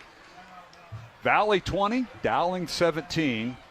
Alongside Matt Maindring, I'm Mark Amadale. Brian Morrison, Dowling sideline. Our thanks to Fast Signs in Clive, Skeffington's Formal Wear, along with Construction Professionals and Ashworth Vision Clinic. And our thanks to Bozen the Florist.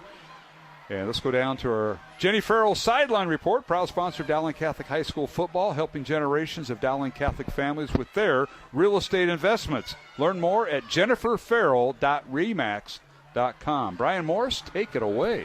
You know, guys, Matt and I were talking before the game, students, teachers, they all started on Monday this year. And, I mean, it's just a long week for everybody going back. Then you end it with the football game. So, Matt, I'm impressed that you're still, fired up about this on this Friday night, because kudos to you and all the educators. Yeah, we have a great group, and we had a great week of school with a lot of positives. Then you throw mini school night in there, but it extends another night, and volleyball team got off on the right foot. They get a win. And, yes, they did. And just another great week to be in Maroon. All right, here we go. 3rd and 10, Dowling from the Valley 44 out of the timeout. Nahas, and everybody's jumping around. I think it's going to be on Dowling. Haven't had too many penalties, but this is one of them. And it's at a bad spot for the Maroons. That'll back them up 5 yards. So it'll be 3rd and 15 on the penalty from the Valley 49. Yeah, now Dowling, it looks to get a little bit of that magic that Valley's had all night and taking one of these 3rd and longs or 2nd and longs and converting. And here you go.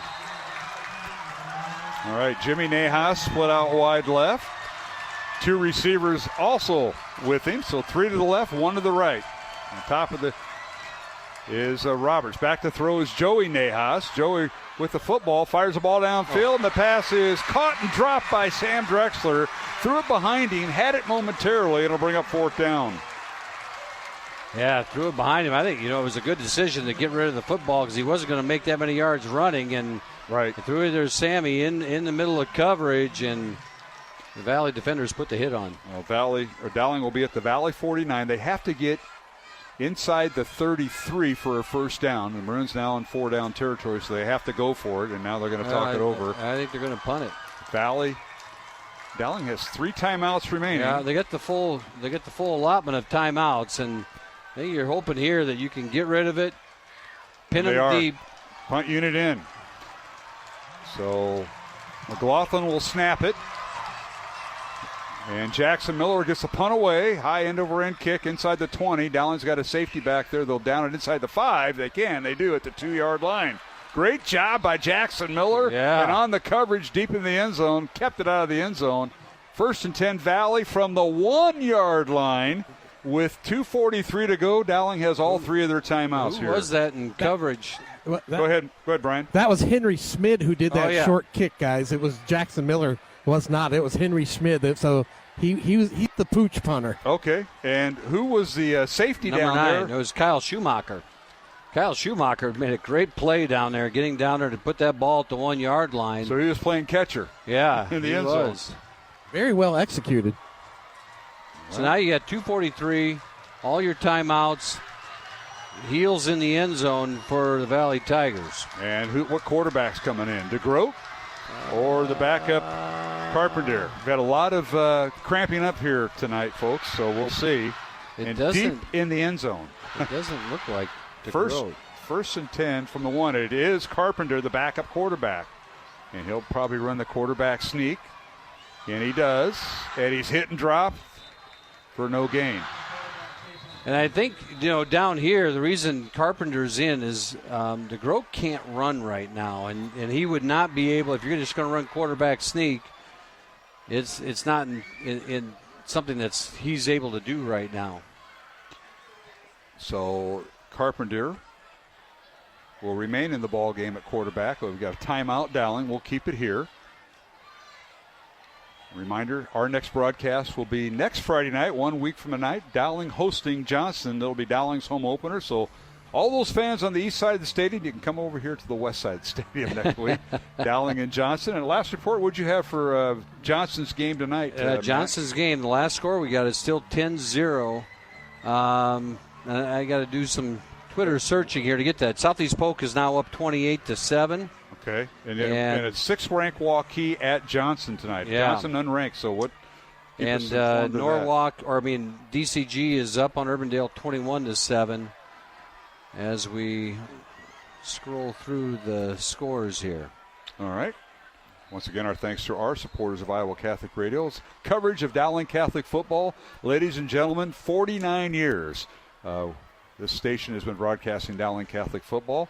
And they include our supporters, Bozen the Florist, Ashworth Vision Clinic, Construction Professionals, the Catholic Tuition Organization, Skeffington's Formal Wear, and Fast Signs in Clive. And our thanks to Iowa Wealth Management, our Red Zone sponsor, and the Jenny Farrell team, our sideline sponsor. 2nd and 10 from the 1-yard line. Carpenter at quarterback. He throws it over the middle, and he overthrows everybody, incomplete. They tried the quick pop pass to McGregory. And Jaden was well covered and defended by the Dowling defense, led by Maddox Capola and Jeremiah Robertson.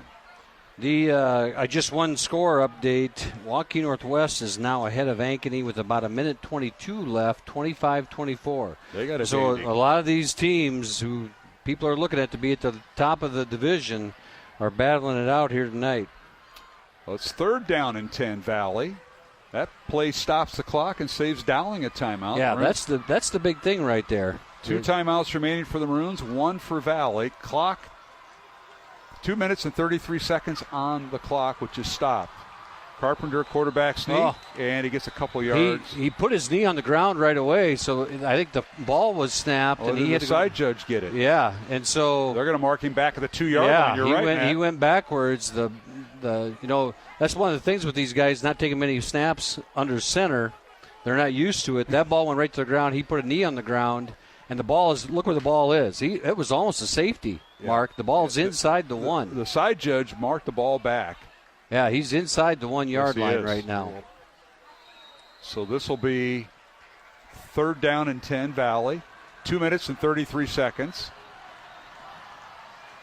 on the game clock. And now the right guard moves for Valley, and that'll cost them 6 inches. That maybe. might be against the Dowling guy jumped first, but it would be interesting to see. Yeah, the right guard move. We'll see. We haven't had many penalties until now. Yeah, I think they're going to call it against Dowling. Offside Dowling, you're right. They give him a little bit of room. That'll move the ball up to the 6-yard line on the penalty, Matt. And you can tell your players, watch the ball, watch the ball, watch the ball, how many times, and then you get down there and you're just... And you hear noise. Yeah, There's you hear noise something. going on. You got something, you see a twitch and you go. All right, that'll move the ball out from the shadows of the end zone for Valley. It moves it up to the 6-yard line, but it brings up 3rd and 5 for Valley. Backup quarterback is in there, Fitz Carpenter. Where's number 11? 6'2", 185-pound junior. And he'll work out of the shotgun with 3 receivers to the left and 1 back in the backfield. And Carpenter rolls to his right in the end zone and unleashes it, and the pass is incomplete. He had to hurry his throw, and he had a receiver in the vicinity of the catch, or in the vicinity of a first down. That's Trent Grevengood, but he had to hustle it up, incomplete. Ryan Bobo back there to make him force that throw faster than he wanted to. 4th down. And it saved another timeout. And so, from the one thing, they got 2 timeouts left. From the time Valley took over, it was 2:45 on the clock. It's 2:28 on the clock. That whole series took less than 20 seconds. And only cost Dowling 1 timeout. Correct. The clock is stopped now due to the incomplete pass. 4th down. And that's unbelievable. Everything's happening in the north end zone. This Valley's going to be backed up to the north end zone. And, Brian, it is unbelievable, but the Maroons have a chance here. I don't know what they're waiting for here, why the play clock hasn't started yet. Yeah, there you go. There's a penalty. They're going to take the penalty, delay a game on Valley. Okay. So who's back to receive it? That is Sam Drexler. He's standing at the... I think it's an illegal substitution. I don't think they let the play clock run down because it was an incomplete pass, so the clock wasn't running. Anyway, it's a penalty against Valley. They'll back them up to the 3-yard line. Half the distance. So Valley with the penalty. 4th and 8. Valley back at their own 3-yard line, and Sam Drexler. Oh boy, here's Mr. Excitement. Here's the interesting thing. He's on the back of the end zone line as he's going to punt this away. As he's waiting for the... Yeah, I was wondering if he was going to do he's that. Going to take the safety. Yeah, okay. Take the safety, and the points don't make that much difference here. That's right. So Valley takes the safety as Grevengood, the punter, will just run out of the end zone, and it'll be a free kick by Valley. So our score now, with 2:24 to go in the 4th quarter, Valley 20, Dowling 19. And the reason you do that right there, even though now Dowling can win with a field goal, is you're punting out of the back of your end zone. Drexler's out there to catch the ball at the 50-yard line. You're almost in field goal position by the time he catches it and returns it. Here now you get to kick the ball from the 30 or the 35 mark. Sure. Either one. Good answer. And Dowling's going to have to drive the length of the field. And, Brian, you're still on mic down there in the sideline. Yeah. We'll bring you in. This is going to be a free kick by Valley, and the Maroons should have the ball in relatively good field position with 2 timeouts remaining. But How about that series? It took just 20 seconds. I was shocked, guys, because, again, it just felt like to me you don't throw right there. You let the time go. You make Dowling burn their timeouts. But I guess, Gary Swinton's been doing it 400 years, so he probably knows more than I do. Actually, it's 51st year. Okay, 51st year. Great guy. But it gives Dowling a shot, like you said, Matt. I mean, now Dowling has a chance to win it with the field goal. Right. So that's the give and take you do here. And they are kicking off from the 20, so you give Dowling return men an opportunity to bring it back. We're going to get the ball. I'm saying the 50-yard line, guys. Yeah, you can bring out your. They're going to put it on a tee. You always have this option here to you can either punt it or put it on a tee, and they're kicking off from the 20-yard line. It is moved back, and so here we go. All right, as they approach the football, and it's kicked to the 20-yard line. Dowling has it there on the return across the 30. 40-yard line, and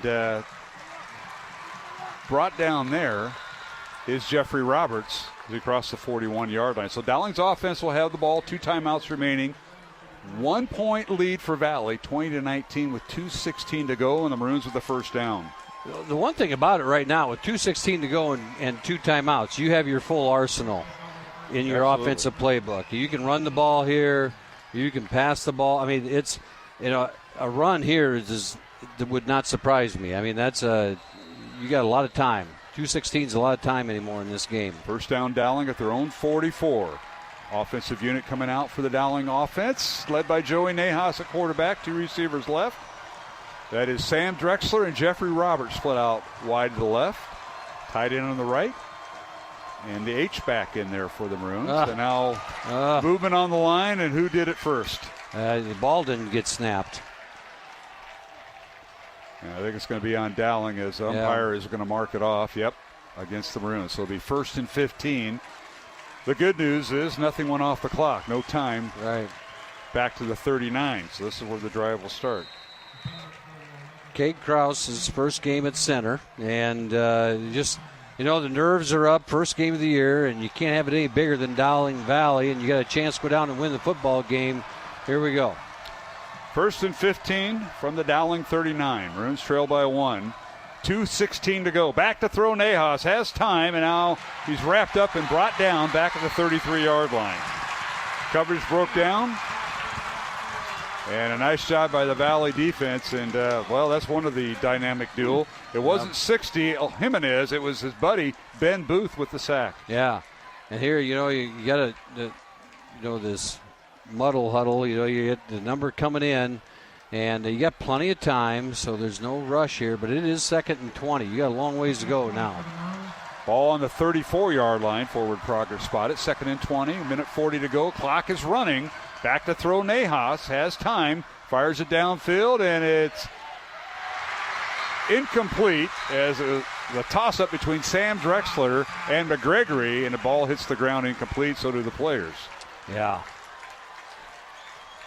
So to bring up 3rd and 20 for Dowling, back at the 34-yard line. Valley 20, Dowling 19.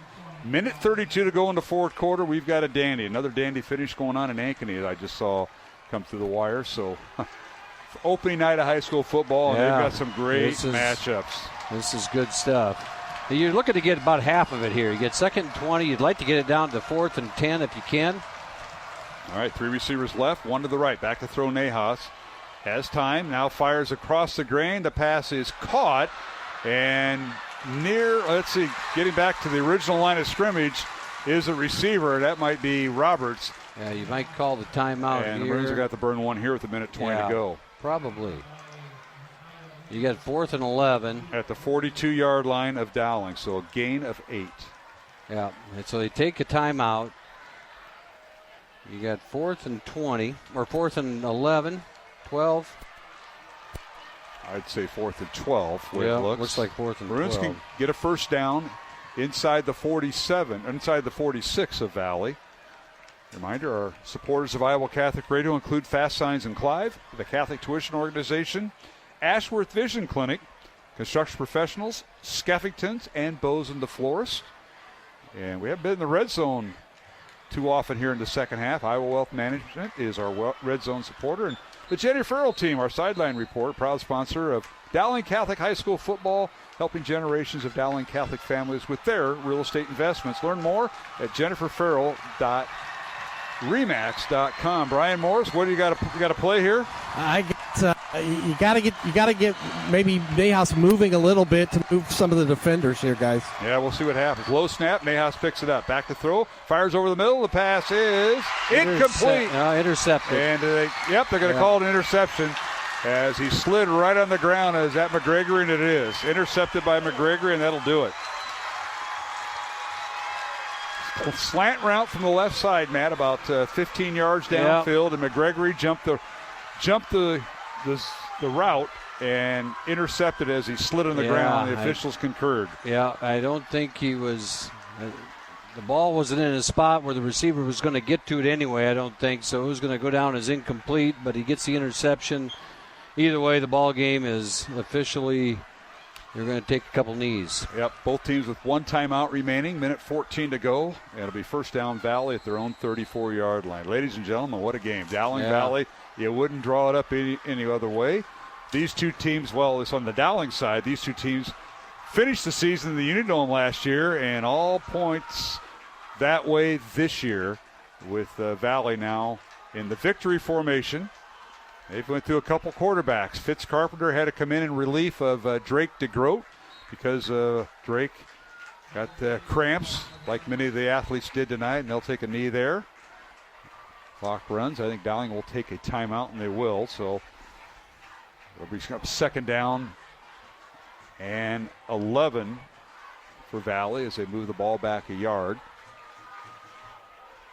Minute 11 to play here in the fourth quarter, Valley and Dowling. And you see these two coaches who have coached a lot of football games, and you have Coach Wilson who takes it where most people probably wouldn't have punted the ball away with 2:50-something to go. Punts the ball away. They cover the ball at the 1-yard line. And then you got Valley, who left a lot of time on the clock, but goes ahead and takes the safety to punch the ball way back down the field. That was a tremendous play, too. Yeah, and here we are. And, Brian, there you are on a very dejected sideline. It really is, guys. And, again, it's such a close game here, but it reminds me of the Iowa State game last week where I think the clock is just going to go against the Maroons here as it did against K-State last week. Yeah, that's a good point. And, Brian, you're going to catch up with Coach Wilson.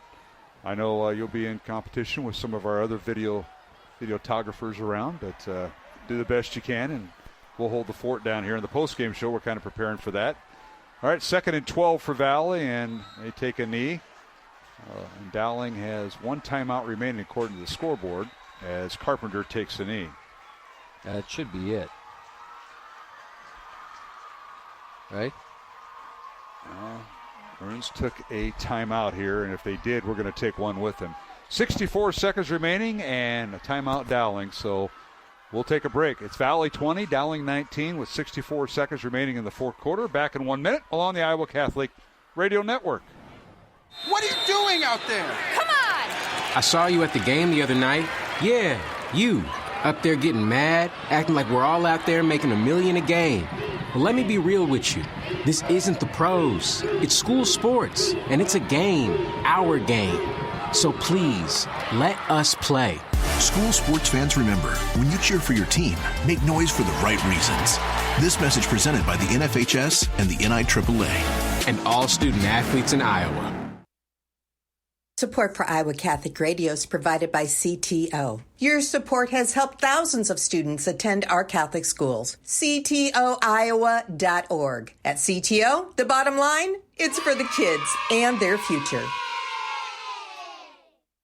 Support for Iowa Catholic Radio is provided by Skeffington's Formal Wear, in business since 1951, with locations in Des Moines, West Des Moines, Coralville, and Ankeny. Skeffington's Formal Wear, fitting you for life celebrations. Online at skeffingtons.com. All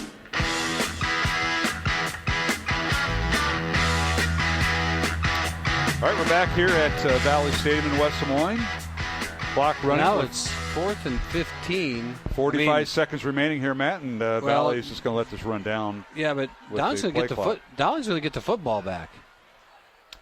Yeah, they'll have to punt in 4th and 12. They're going to let it all run down. There's a 16-second differential here. Oh, yeah, they'll get the ball back. You're right. They'll stop the clock. Dowling's going to get one crack at this yet. All right, Valley 20, Dowling 19. Yeah. Mark Amadale, Matt Maindring. Let's not go home yet. Well, I did cash it in earlier, but you're right. You're correct. I don't know how that happened because we only had 2 timeouts. Morris usually hold me to that. You start usually looking up the numbers, and Valley's now going to take a timeout, and no penalty yards. They just can take the timeout. 32-yard line is where Valley will punt it from, Brian.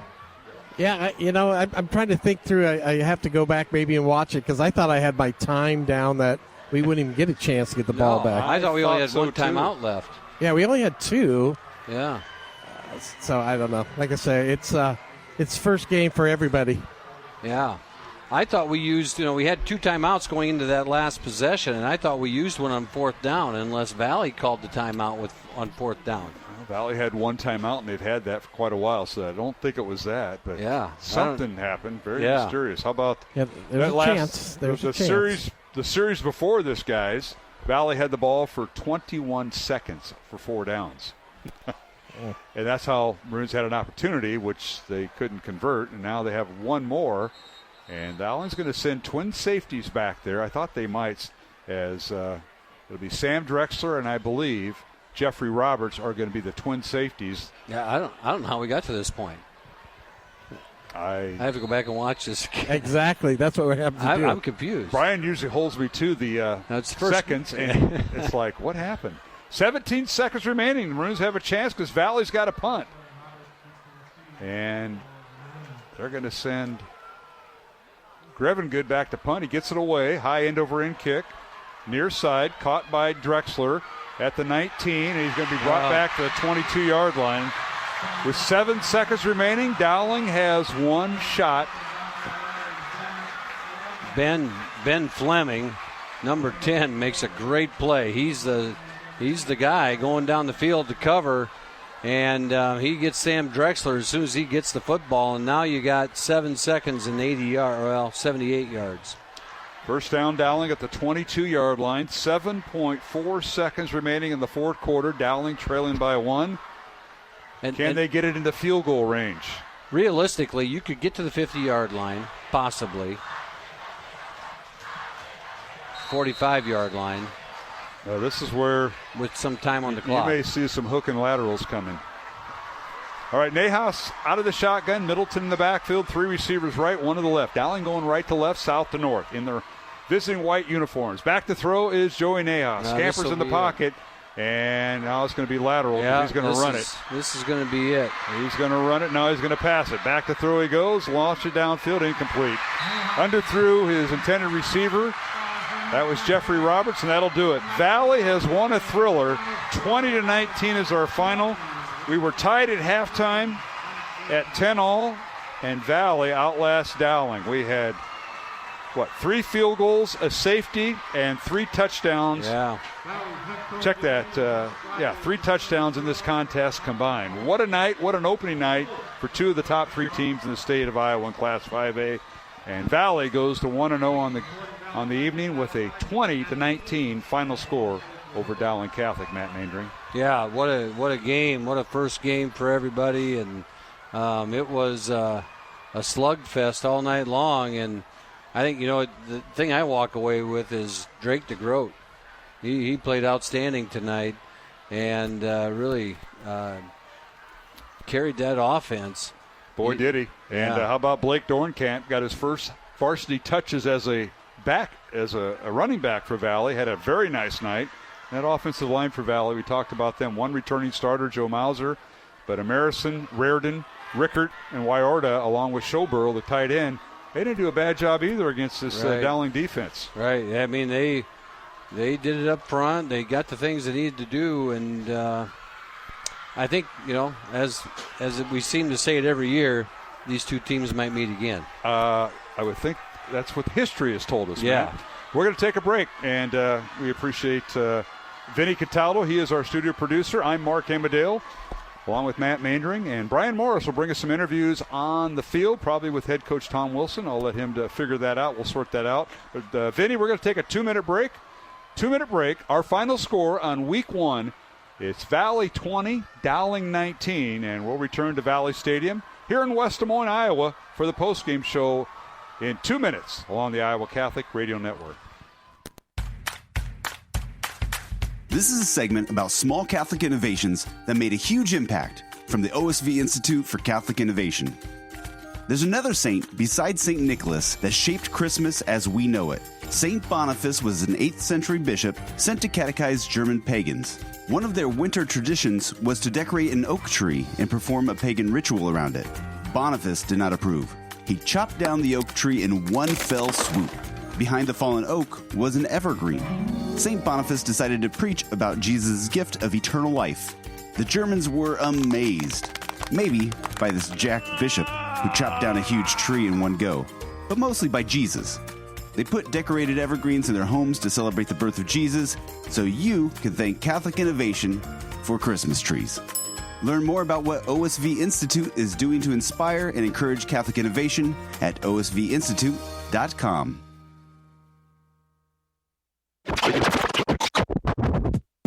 Married couples, have you ever considered abstaining from marital relations during the season of Lent? I'm Father Thomas J. Loya with a Theology of the Body moment for the Tabor Life Institute. Actually, this is a very ancient practice in the Church during seasons such as Lent. St. Paul even spoke about it in 1 Corinthians chapter 7. The intent of this custom is not to say that body and sexuality are bad, but that they are good and holy. A good way to appreciate the value of something is to step back from it for a while and reapproach it anew. Abstaining also reminds us of one of the fundamental principles of the theology of the body. Celibacy and marriage are two sides of the same coin. An occasional and appropriate celibate dimension in marriage reminds us that we belong to God, and that marriage is simply a foretaste of the real thing to come in heaven. Understanding this will bring a lot of life and happiness to any marriage. To find out more about the theology of the body, visit taborlife.org. taborlife.org.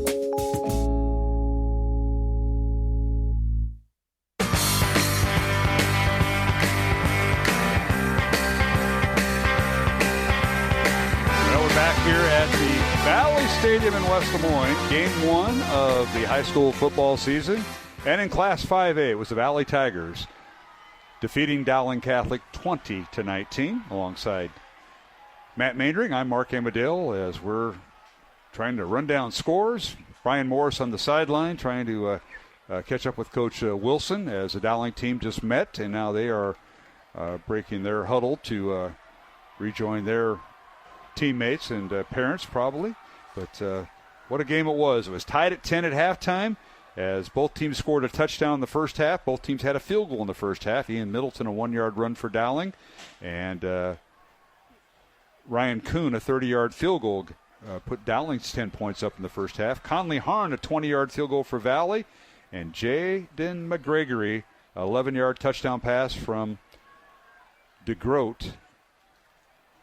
Drake DeGroat with the touchdown pass, and that was our score at halftime, tied at 10. The second half, DeGroat on a 23-yard run on 3rd and 20 gave Valley a 17-10 lead, and then Dowling comes back, and 3 plays later, Jeffrey Roberts gets loose for an 80-yard touchdown reception from quarterback Joey Nahas, tied the score at 17. Valley comes back, 4.5 minutes to go in the fourth quarter. The kicker, Conley Harn for Valley, a 35-yard field goal, gave Valley a 3-point lead. And then Valley took a safety, giving Dowling 2 points as they decided to run out of the end zone during a 4th down punt. And it cut the score to 20-19, and Dowling could get no closer. Final score, Dowling 20 and Valley 19. Let's go down to the sidelines, and that is where Brian Morris is at. Brian? Coach said it at halftime again, another Dowling Valley, just a close game. What did you take out of week 1? Well, you know, we knew that it would be a 4-quarter game, and clearly it was again. But, you know, we just didn't make enough plays. They controlled the ball. Time of possession can't be close. And that's something that we're going to have to overcome. So when you get possessions, you got to take advantage of it, and we didn't do that enough. What's something on offense? So you had that big play to Roberts there, but it just the run game did not get established tonight, probably like you wanted. No, it didn't. You know, it got to the point where I thought, okay, I'm going to get the ball to our playmakers. And, that's the guys on the outside. And, we'll continue to do that and continue to get better. And it's we won this game a year ago, and we meet again in the semis. So it just kind of depends on how we're going to handle things. Coming back, you got good senior leadership here. I know Ian Middleton, one of your big captains here. I'm assuming Ian will take this team and probably have some encouragement for them. I was. I just heard him right as we broke that it's not a loss, it's a lesson. And, we got beat by a point tonight, and we can certainly play better. I'm sure Valley could say the same thing, but we're going to have to. And there's really no break in our schedule, so we're going to have to strap it on and get ready for next week. Mark? Well, Coach, obviously Dowling Valley, you can't let the emotion of the game, win or lose, carry over to next week. And tonight I think Johnson just upset Waukee, so that's something to keep in mind. But the carryover for next week, preparing for a very fine Johnson team in your home opener next Friday. Yeah, it's that way every week, and hopefully our kids understand that, and we've got to learn to prepare a little bit better, and that's part of maturity, and hopefully as we go on that will happen. Coach, you as you go through the game, what's one positive you're going to take out of this thing? Well, honestly, I didn't think we played very well, and we hung in there and had a chance, and we executed it fairly well when we had a couple had our timeouts and we pinned them back, and then we have the offsides, which is completely a lack of discipline, but I think there's some things that we executed, we did fairly well, but we've got to all around just get better. Well, Coach, appreciate visiting with us tonight. What a game it was, typical Dowling Valley. We're on the short end this time, but seems like we've been playing them twice during the season. We'll see what next time brings. Well, that's the goal. There you go. Thank you, Coach. Yep, thanks. Head Coach Tom Wilson visited with us here on the post-game show. Valley 20, Dowling 19, the final here from Valley Stadium. That sideline report was presented by the Jenny Farrell team, a proud sponsor of Dowling Catholic High School football, helping generations of Dowling Catholic families with their real estate investments. Learn more at jenniferfarrell.remax.com. Matt, you got an update with scores or the stats for this game? We got the stats for the game. I'll run down them real quick here. Dowling, 11 first downs, 13 rushes for 34 yards. Passes, Nahas was 9 of 23 for 198 yards. A lot of them coming on that one big play. Yes, we were talking about third down conversions, 3 for 11 for Dowling, and Valley was 6 of 14. But the big thing is Valley 31 first downs, 39 rushes, 156 yards, 15 of 26 passing for 171 yards. And as Coach said, too, we don't see it here, but, the time of possession had to be quite discrepant. So Joey Nahas ends up 9 of 23 for 198 yards. Jeffrey Roberts has 4 catches for 137 yards, and that big touchdown, Sam Drexler. 80 yards, yeah. 80-yard touchdown. Sam Drexler, 5 catches, 61 yards. Ian Middleton, 10 rushes for 33 yards. Joey Nahas, 2 rushes for 10 yards. And that's the way that wraps up. And as we mentioned, the first half, both teams with a touchdown each. Second half, Drake DeGroat on a 23-yard run for Valley. And another touchdown for Dowling by Roberts from 80 yards out. That's with the 2 touchdowns. Valley gets the field goal from Conley Harn, and I think he hit 2 field goals tonight, one of 20 and one from 35 yards. And then Dowling gets the safety as Valley runs the ball at the end zone with 2.5 minutes remaining in the fourth quarter to cut it to 1 and hope for an execution in the final 2 minutes, and it didn't happen. So great job by the Valley Tigers. Credit them and Coach Swenson. Boy, they have some playmakers. That DeGroat kid, he was baptism by fire last year because he was the only one left on the roster, and boy, has he ever paid off. Now, cramps caught up with him in the fourth quarter, but he and the Dornkamp kid, I'll tell you what, he was tough as nails in his first varsity start. Those are 2 positives, and on the offensive side for Valley, and then you got their playmakers on defense that made our offense, Dowling's offense, tough to get yards. I just think that the difference in the second half really was the amount of offensive snaps that Dowling didn't have. You go through that third quarter, and I think 6 snaps or 7 snaps maybe, and one ends up. They had score they get a first down. They turn it over on downs, maybe 5 plays in that series, and then the third play in the next series or so, they get the 80-yard touchdown. So maybe only 5, maybe 8 snaps in that third quarter. 4 snaps under 8 minutes when Dowling had the ball, and then they had 3 more in their next possession in the final 40 seconds. Yeah, so total of 7 snaps. 7 snaps, and then Valley took the ball to start the second or the fourth quarter. Yep. And chewed up a bunch of time, and so there's no rhythm. And settled for a field goal at 35 yards, which was the difference in the ball. Yeah, and that's what Valley football is. One thing for Joensen is it's ball control, and they huddle up. They consume the clock. They want to limit the number of offensive plays that your team gets. They certainly do. Well, hats off to Coach Joensen, the Valley Tigers, as they're winners tonight, 20-19. We're going to take one final break. Our thanks to Vinny Cataldo, our studio producer back at Iowa Catholic Radio. As we're just approaching 10 o'clock, we'll try to get off the air right before 10. Alongside Matt Mandring, I'm Mark Amadale, and back with final comments with Matt Mandring and Brian Morris as we close out the evening. The final Valley 20, Dowling 19. Back with more in 1 minute on the Iowa Catholic Radio Network.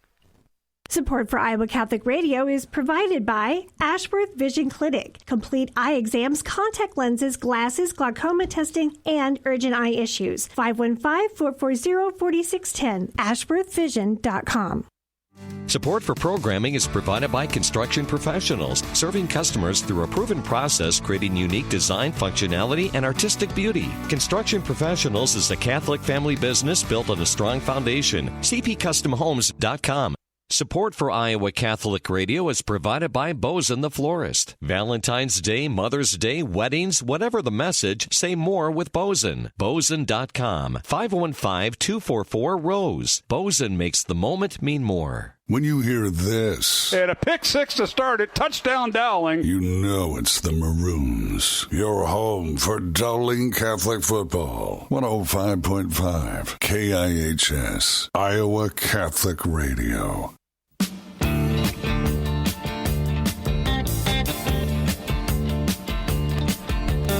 Vinny Cataldo playing the tunes, Sultan the Suede. Yeah. Dire Straits. Yeah, good job, Vinny. Appreciate you doing that tonight. Mark Amadale, Matt Mandring, and Brian Morris. Look out. A lot of headlights, a lot of taillights. People in the parking lot. We can't go home. We're not going anywhere. I got to get your mic on. Here, say something, Brian. We're not going anywhere, fellas. Yeah, we're not. What a crowd of folks, and what a game they saw. Packed house. Was it pretty full on the Valley side here? Because we couldn't see. Was it okay? It's okay. It was okay. But this is such a big side of the stadium. It is. And I know some of the Dowling people who don't want to sit on that side will come sit over here. I saw some maroon shirts out here. Times have changed a little bit. 15 years ago, this place would have been full, but there's so many vehicles, and a lot of people like to stay home and listen to us. That's what I know. Well, I know we had the CISN, but they had the different radio. Yeah. They had a different crew, but I understand there was some finagling with trying to time radio with their broadcast. That's fine. They want to hear the A-team. I don't know about that. You did a nice job tonight at the sidelines, Brian. I know you got some extra conditioning in. I did before the game, didn't you? This summer I did. I did some more walking. I carried a microphone this year, kind of around the neighborhood. But no, it was a typical. Again, I hate to say it, but it feels like deja vu every time we play Valley. Very close, very tight, and just to play here, play there, it makes a difference. Two of the best programs around, and they met in week 1 last year. Last 2 years, Matt, it's been week 2. Dowling had played Kennedy to start off the year, both years. 1 year was in Cedar Rapids, and now last year here. But, moving forward, Dowling and Johnston next week. We'll have the game on Iowa Catholic Radio. We'll be simulcasting with CISN, so we will have TV. You may want to get I'm definitely going to wear my Jenny Farrell team shirt. There you go. Do that. Get double dip on that. I'm not stupid. But as Brian mentioned, Matt, first week of school, all 5 days accomplished. Because usually you start like on a Wednesday, and then you got Friday, then it's Labor Day. 5 days you put the staff through. Days. And they reminded me of that. I'll bet they did. It's awesome. Funny. You can't start until after the 23rd. Right, after the fair. Well, and it's a week after the fair this year. This year, because of the calendar. Yep. Yeah, the calendar rolled. And, you say, well, what impact does that have on a football game on Friday night? You could point to a lot of different things, and when you lose a close game, you're always looking for something. But it was the same for Valley, And so, I think as you go through the week and you go through all these things for these kids, a lot of kids, it's their first varsity start and first experience, both sides of the ball.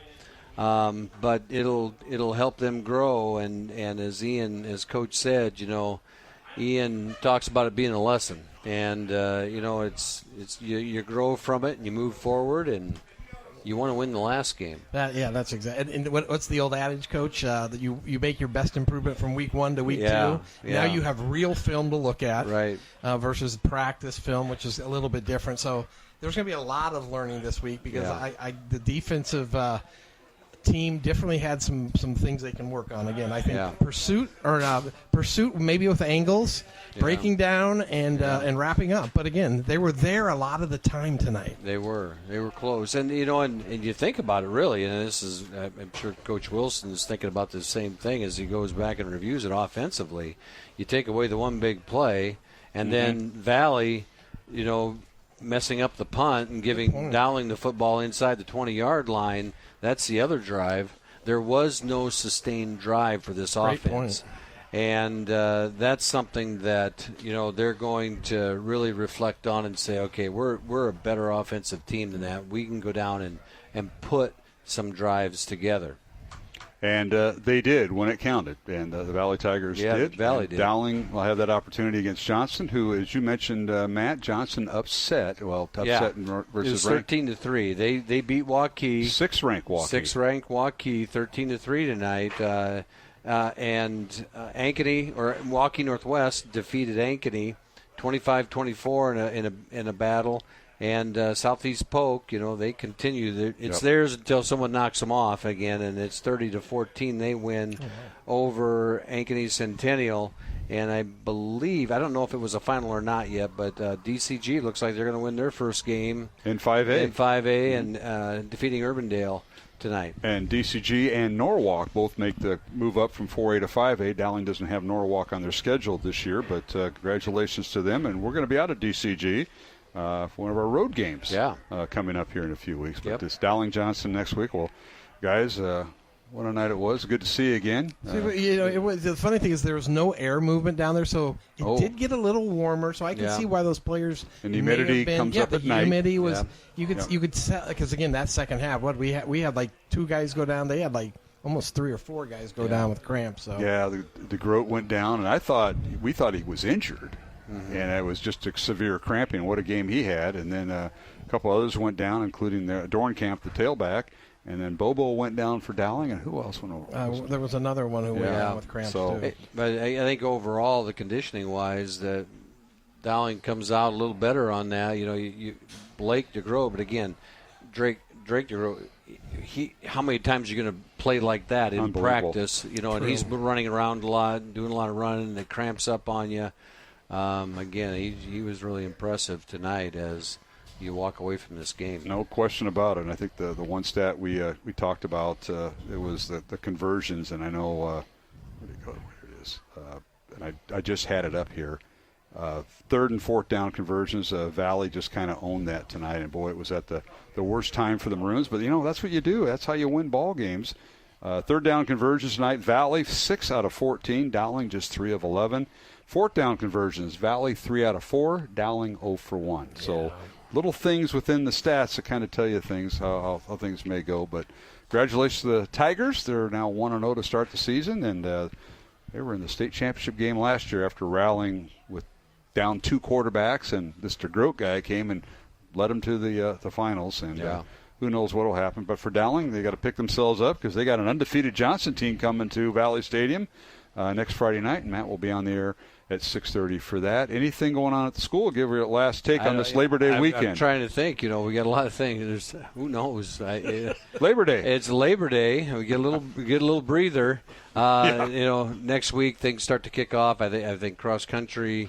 I believe they have their first event coming up here, and volleyball has a big. I think it's a cancer awareness night on Tuesday night, so that'll be a big thing. Make sure you get out and support the Maroons on Tuesday night in the gym, and the girls, the returning state champion swim team is in our pool, and our girls team under Coach Uri looking to defend their title. And Coach Gray's out there chasing the little white ball around. Yeah, they're doing very well. They're playing well. I've got to set that up next week. We might have Coach Gray on at halftime, and that could get interesting. Yeah, really off to a good start in the band and everything. It's a lot of fun. All right, well, guys, thank you once again for showing up for year number 49 on Iowa Catholic Radio. This is my 42nd year. What's the big celebration? Is it talked about in the year 50 of Dowling Catholic football? I don't know what's They're being going planned. to maybe vote on an all-time Dowling football team? You heard the promo. I know we got to get off the air here pretty quick, but heard the promo that they had this year, and they had the guy that does like the NFL stuff on Fox. Yeah. Oh, yes. Taped that. And it was surprised to me. I heard it the other morning when I was on the morning show previewing the football season. They played it for me. It's like, wow. Yeah. They can actually find stuff that I did that may have been okay to put on and make a commercial about. But it's great. Good stuff. I want to thank the folks here at Valley, Mike Egbert, the assistant athletic director, Zach Sinram, the brand new athletic director after he took over for Brad Rose, and, of course, Gary Swenson. Our thanks to the folks at Valley and, of course, Tom Wilson and the folks at Dowling. Our next broadcast will be next Friday night. It'll be Dowling hosting Johnston. We'll go on the air at 6:30 with our pregame show, kickoff at 7 o'clock. Matt, you'll be there. No, you'll be gone. I'll be gone. You'll be gone. I'm at a wedding. We're going to have Mr. Chido sitting in that seat. Well, we'll be over here, and he'll be on TV. He may have to. He might put a. So you better be careful. Definitely. Yeah. He was here tonight. He was scouting. I talked to Johnny. Yeah, he was here tonight. But it'll be John Chido and Brian Morris with me. You've got. Is it movie? Are you going to a concert? What is it? A wedding. A wedding in September. Who does that? I did. I did. Brian remembers. I got two of them this fall. I One saw of them's that on a Friday night. Unbelievable. Who gets married on a Friday? Who do you know that does that? Oh my gosh! Be careful who you hang around with, Mr. Maindring. I don't think I have to do Jug, and that's a whole different story. But I don't think I have to do it now, Brian. He might have got set up on that. Yeah, well, he gets on the intercom at Dowling on school night, on mini school night, and tells me I got Drug. And my wife heard it. She celebrated. 48 years in the making. Yeah. Good grief. Well, thanks for nothing. I appreciate that. But, guys, thank you, and congratulations to the Tigers. And the Maroons will bounce back. They'll be in action next week. Thank you both, and have a safe weekend. Thank you, Mark. All right, go Cyclones. I knew that was coming. And that'll wrap up our broadcast from the Valley Stadium alongside Matt Maynard and Brian Morris. I'm Mark Amadale for Vinny Cataldo, saying so long and good night. Final score for the final time, Dowling and Valley hooking up in a battle here in West Des Moines. Valley 20, Dowling 19 the final. And for everyone with our broadcast, this is Mark Amadale saying good night and have a blessed and safe Labor Day weekend. Dowling Catholic Football and Iowa Catholic Radio has been brought to you by Ashworth Vision Clinic, Construction Professionals, Blessman International, Fast Signs, the Catholic Tuition Organization, Skeffington's Formal Wear, Iowa Wealth Management, the Jenny Farrell Team with Remax Concepts, and Bosun the Florist. Please support the businesses that underwrite Iowa Catholic Radio. The preceding has been a Dowling Catholic Sports presentation on Iowa Catholic Radio.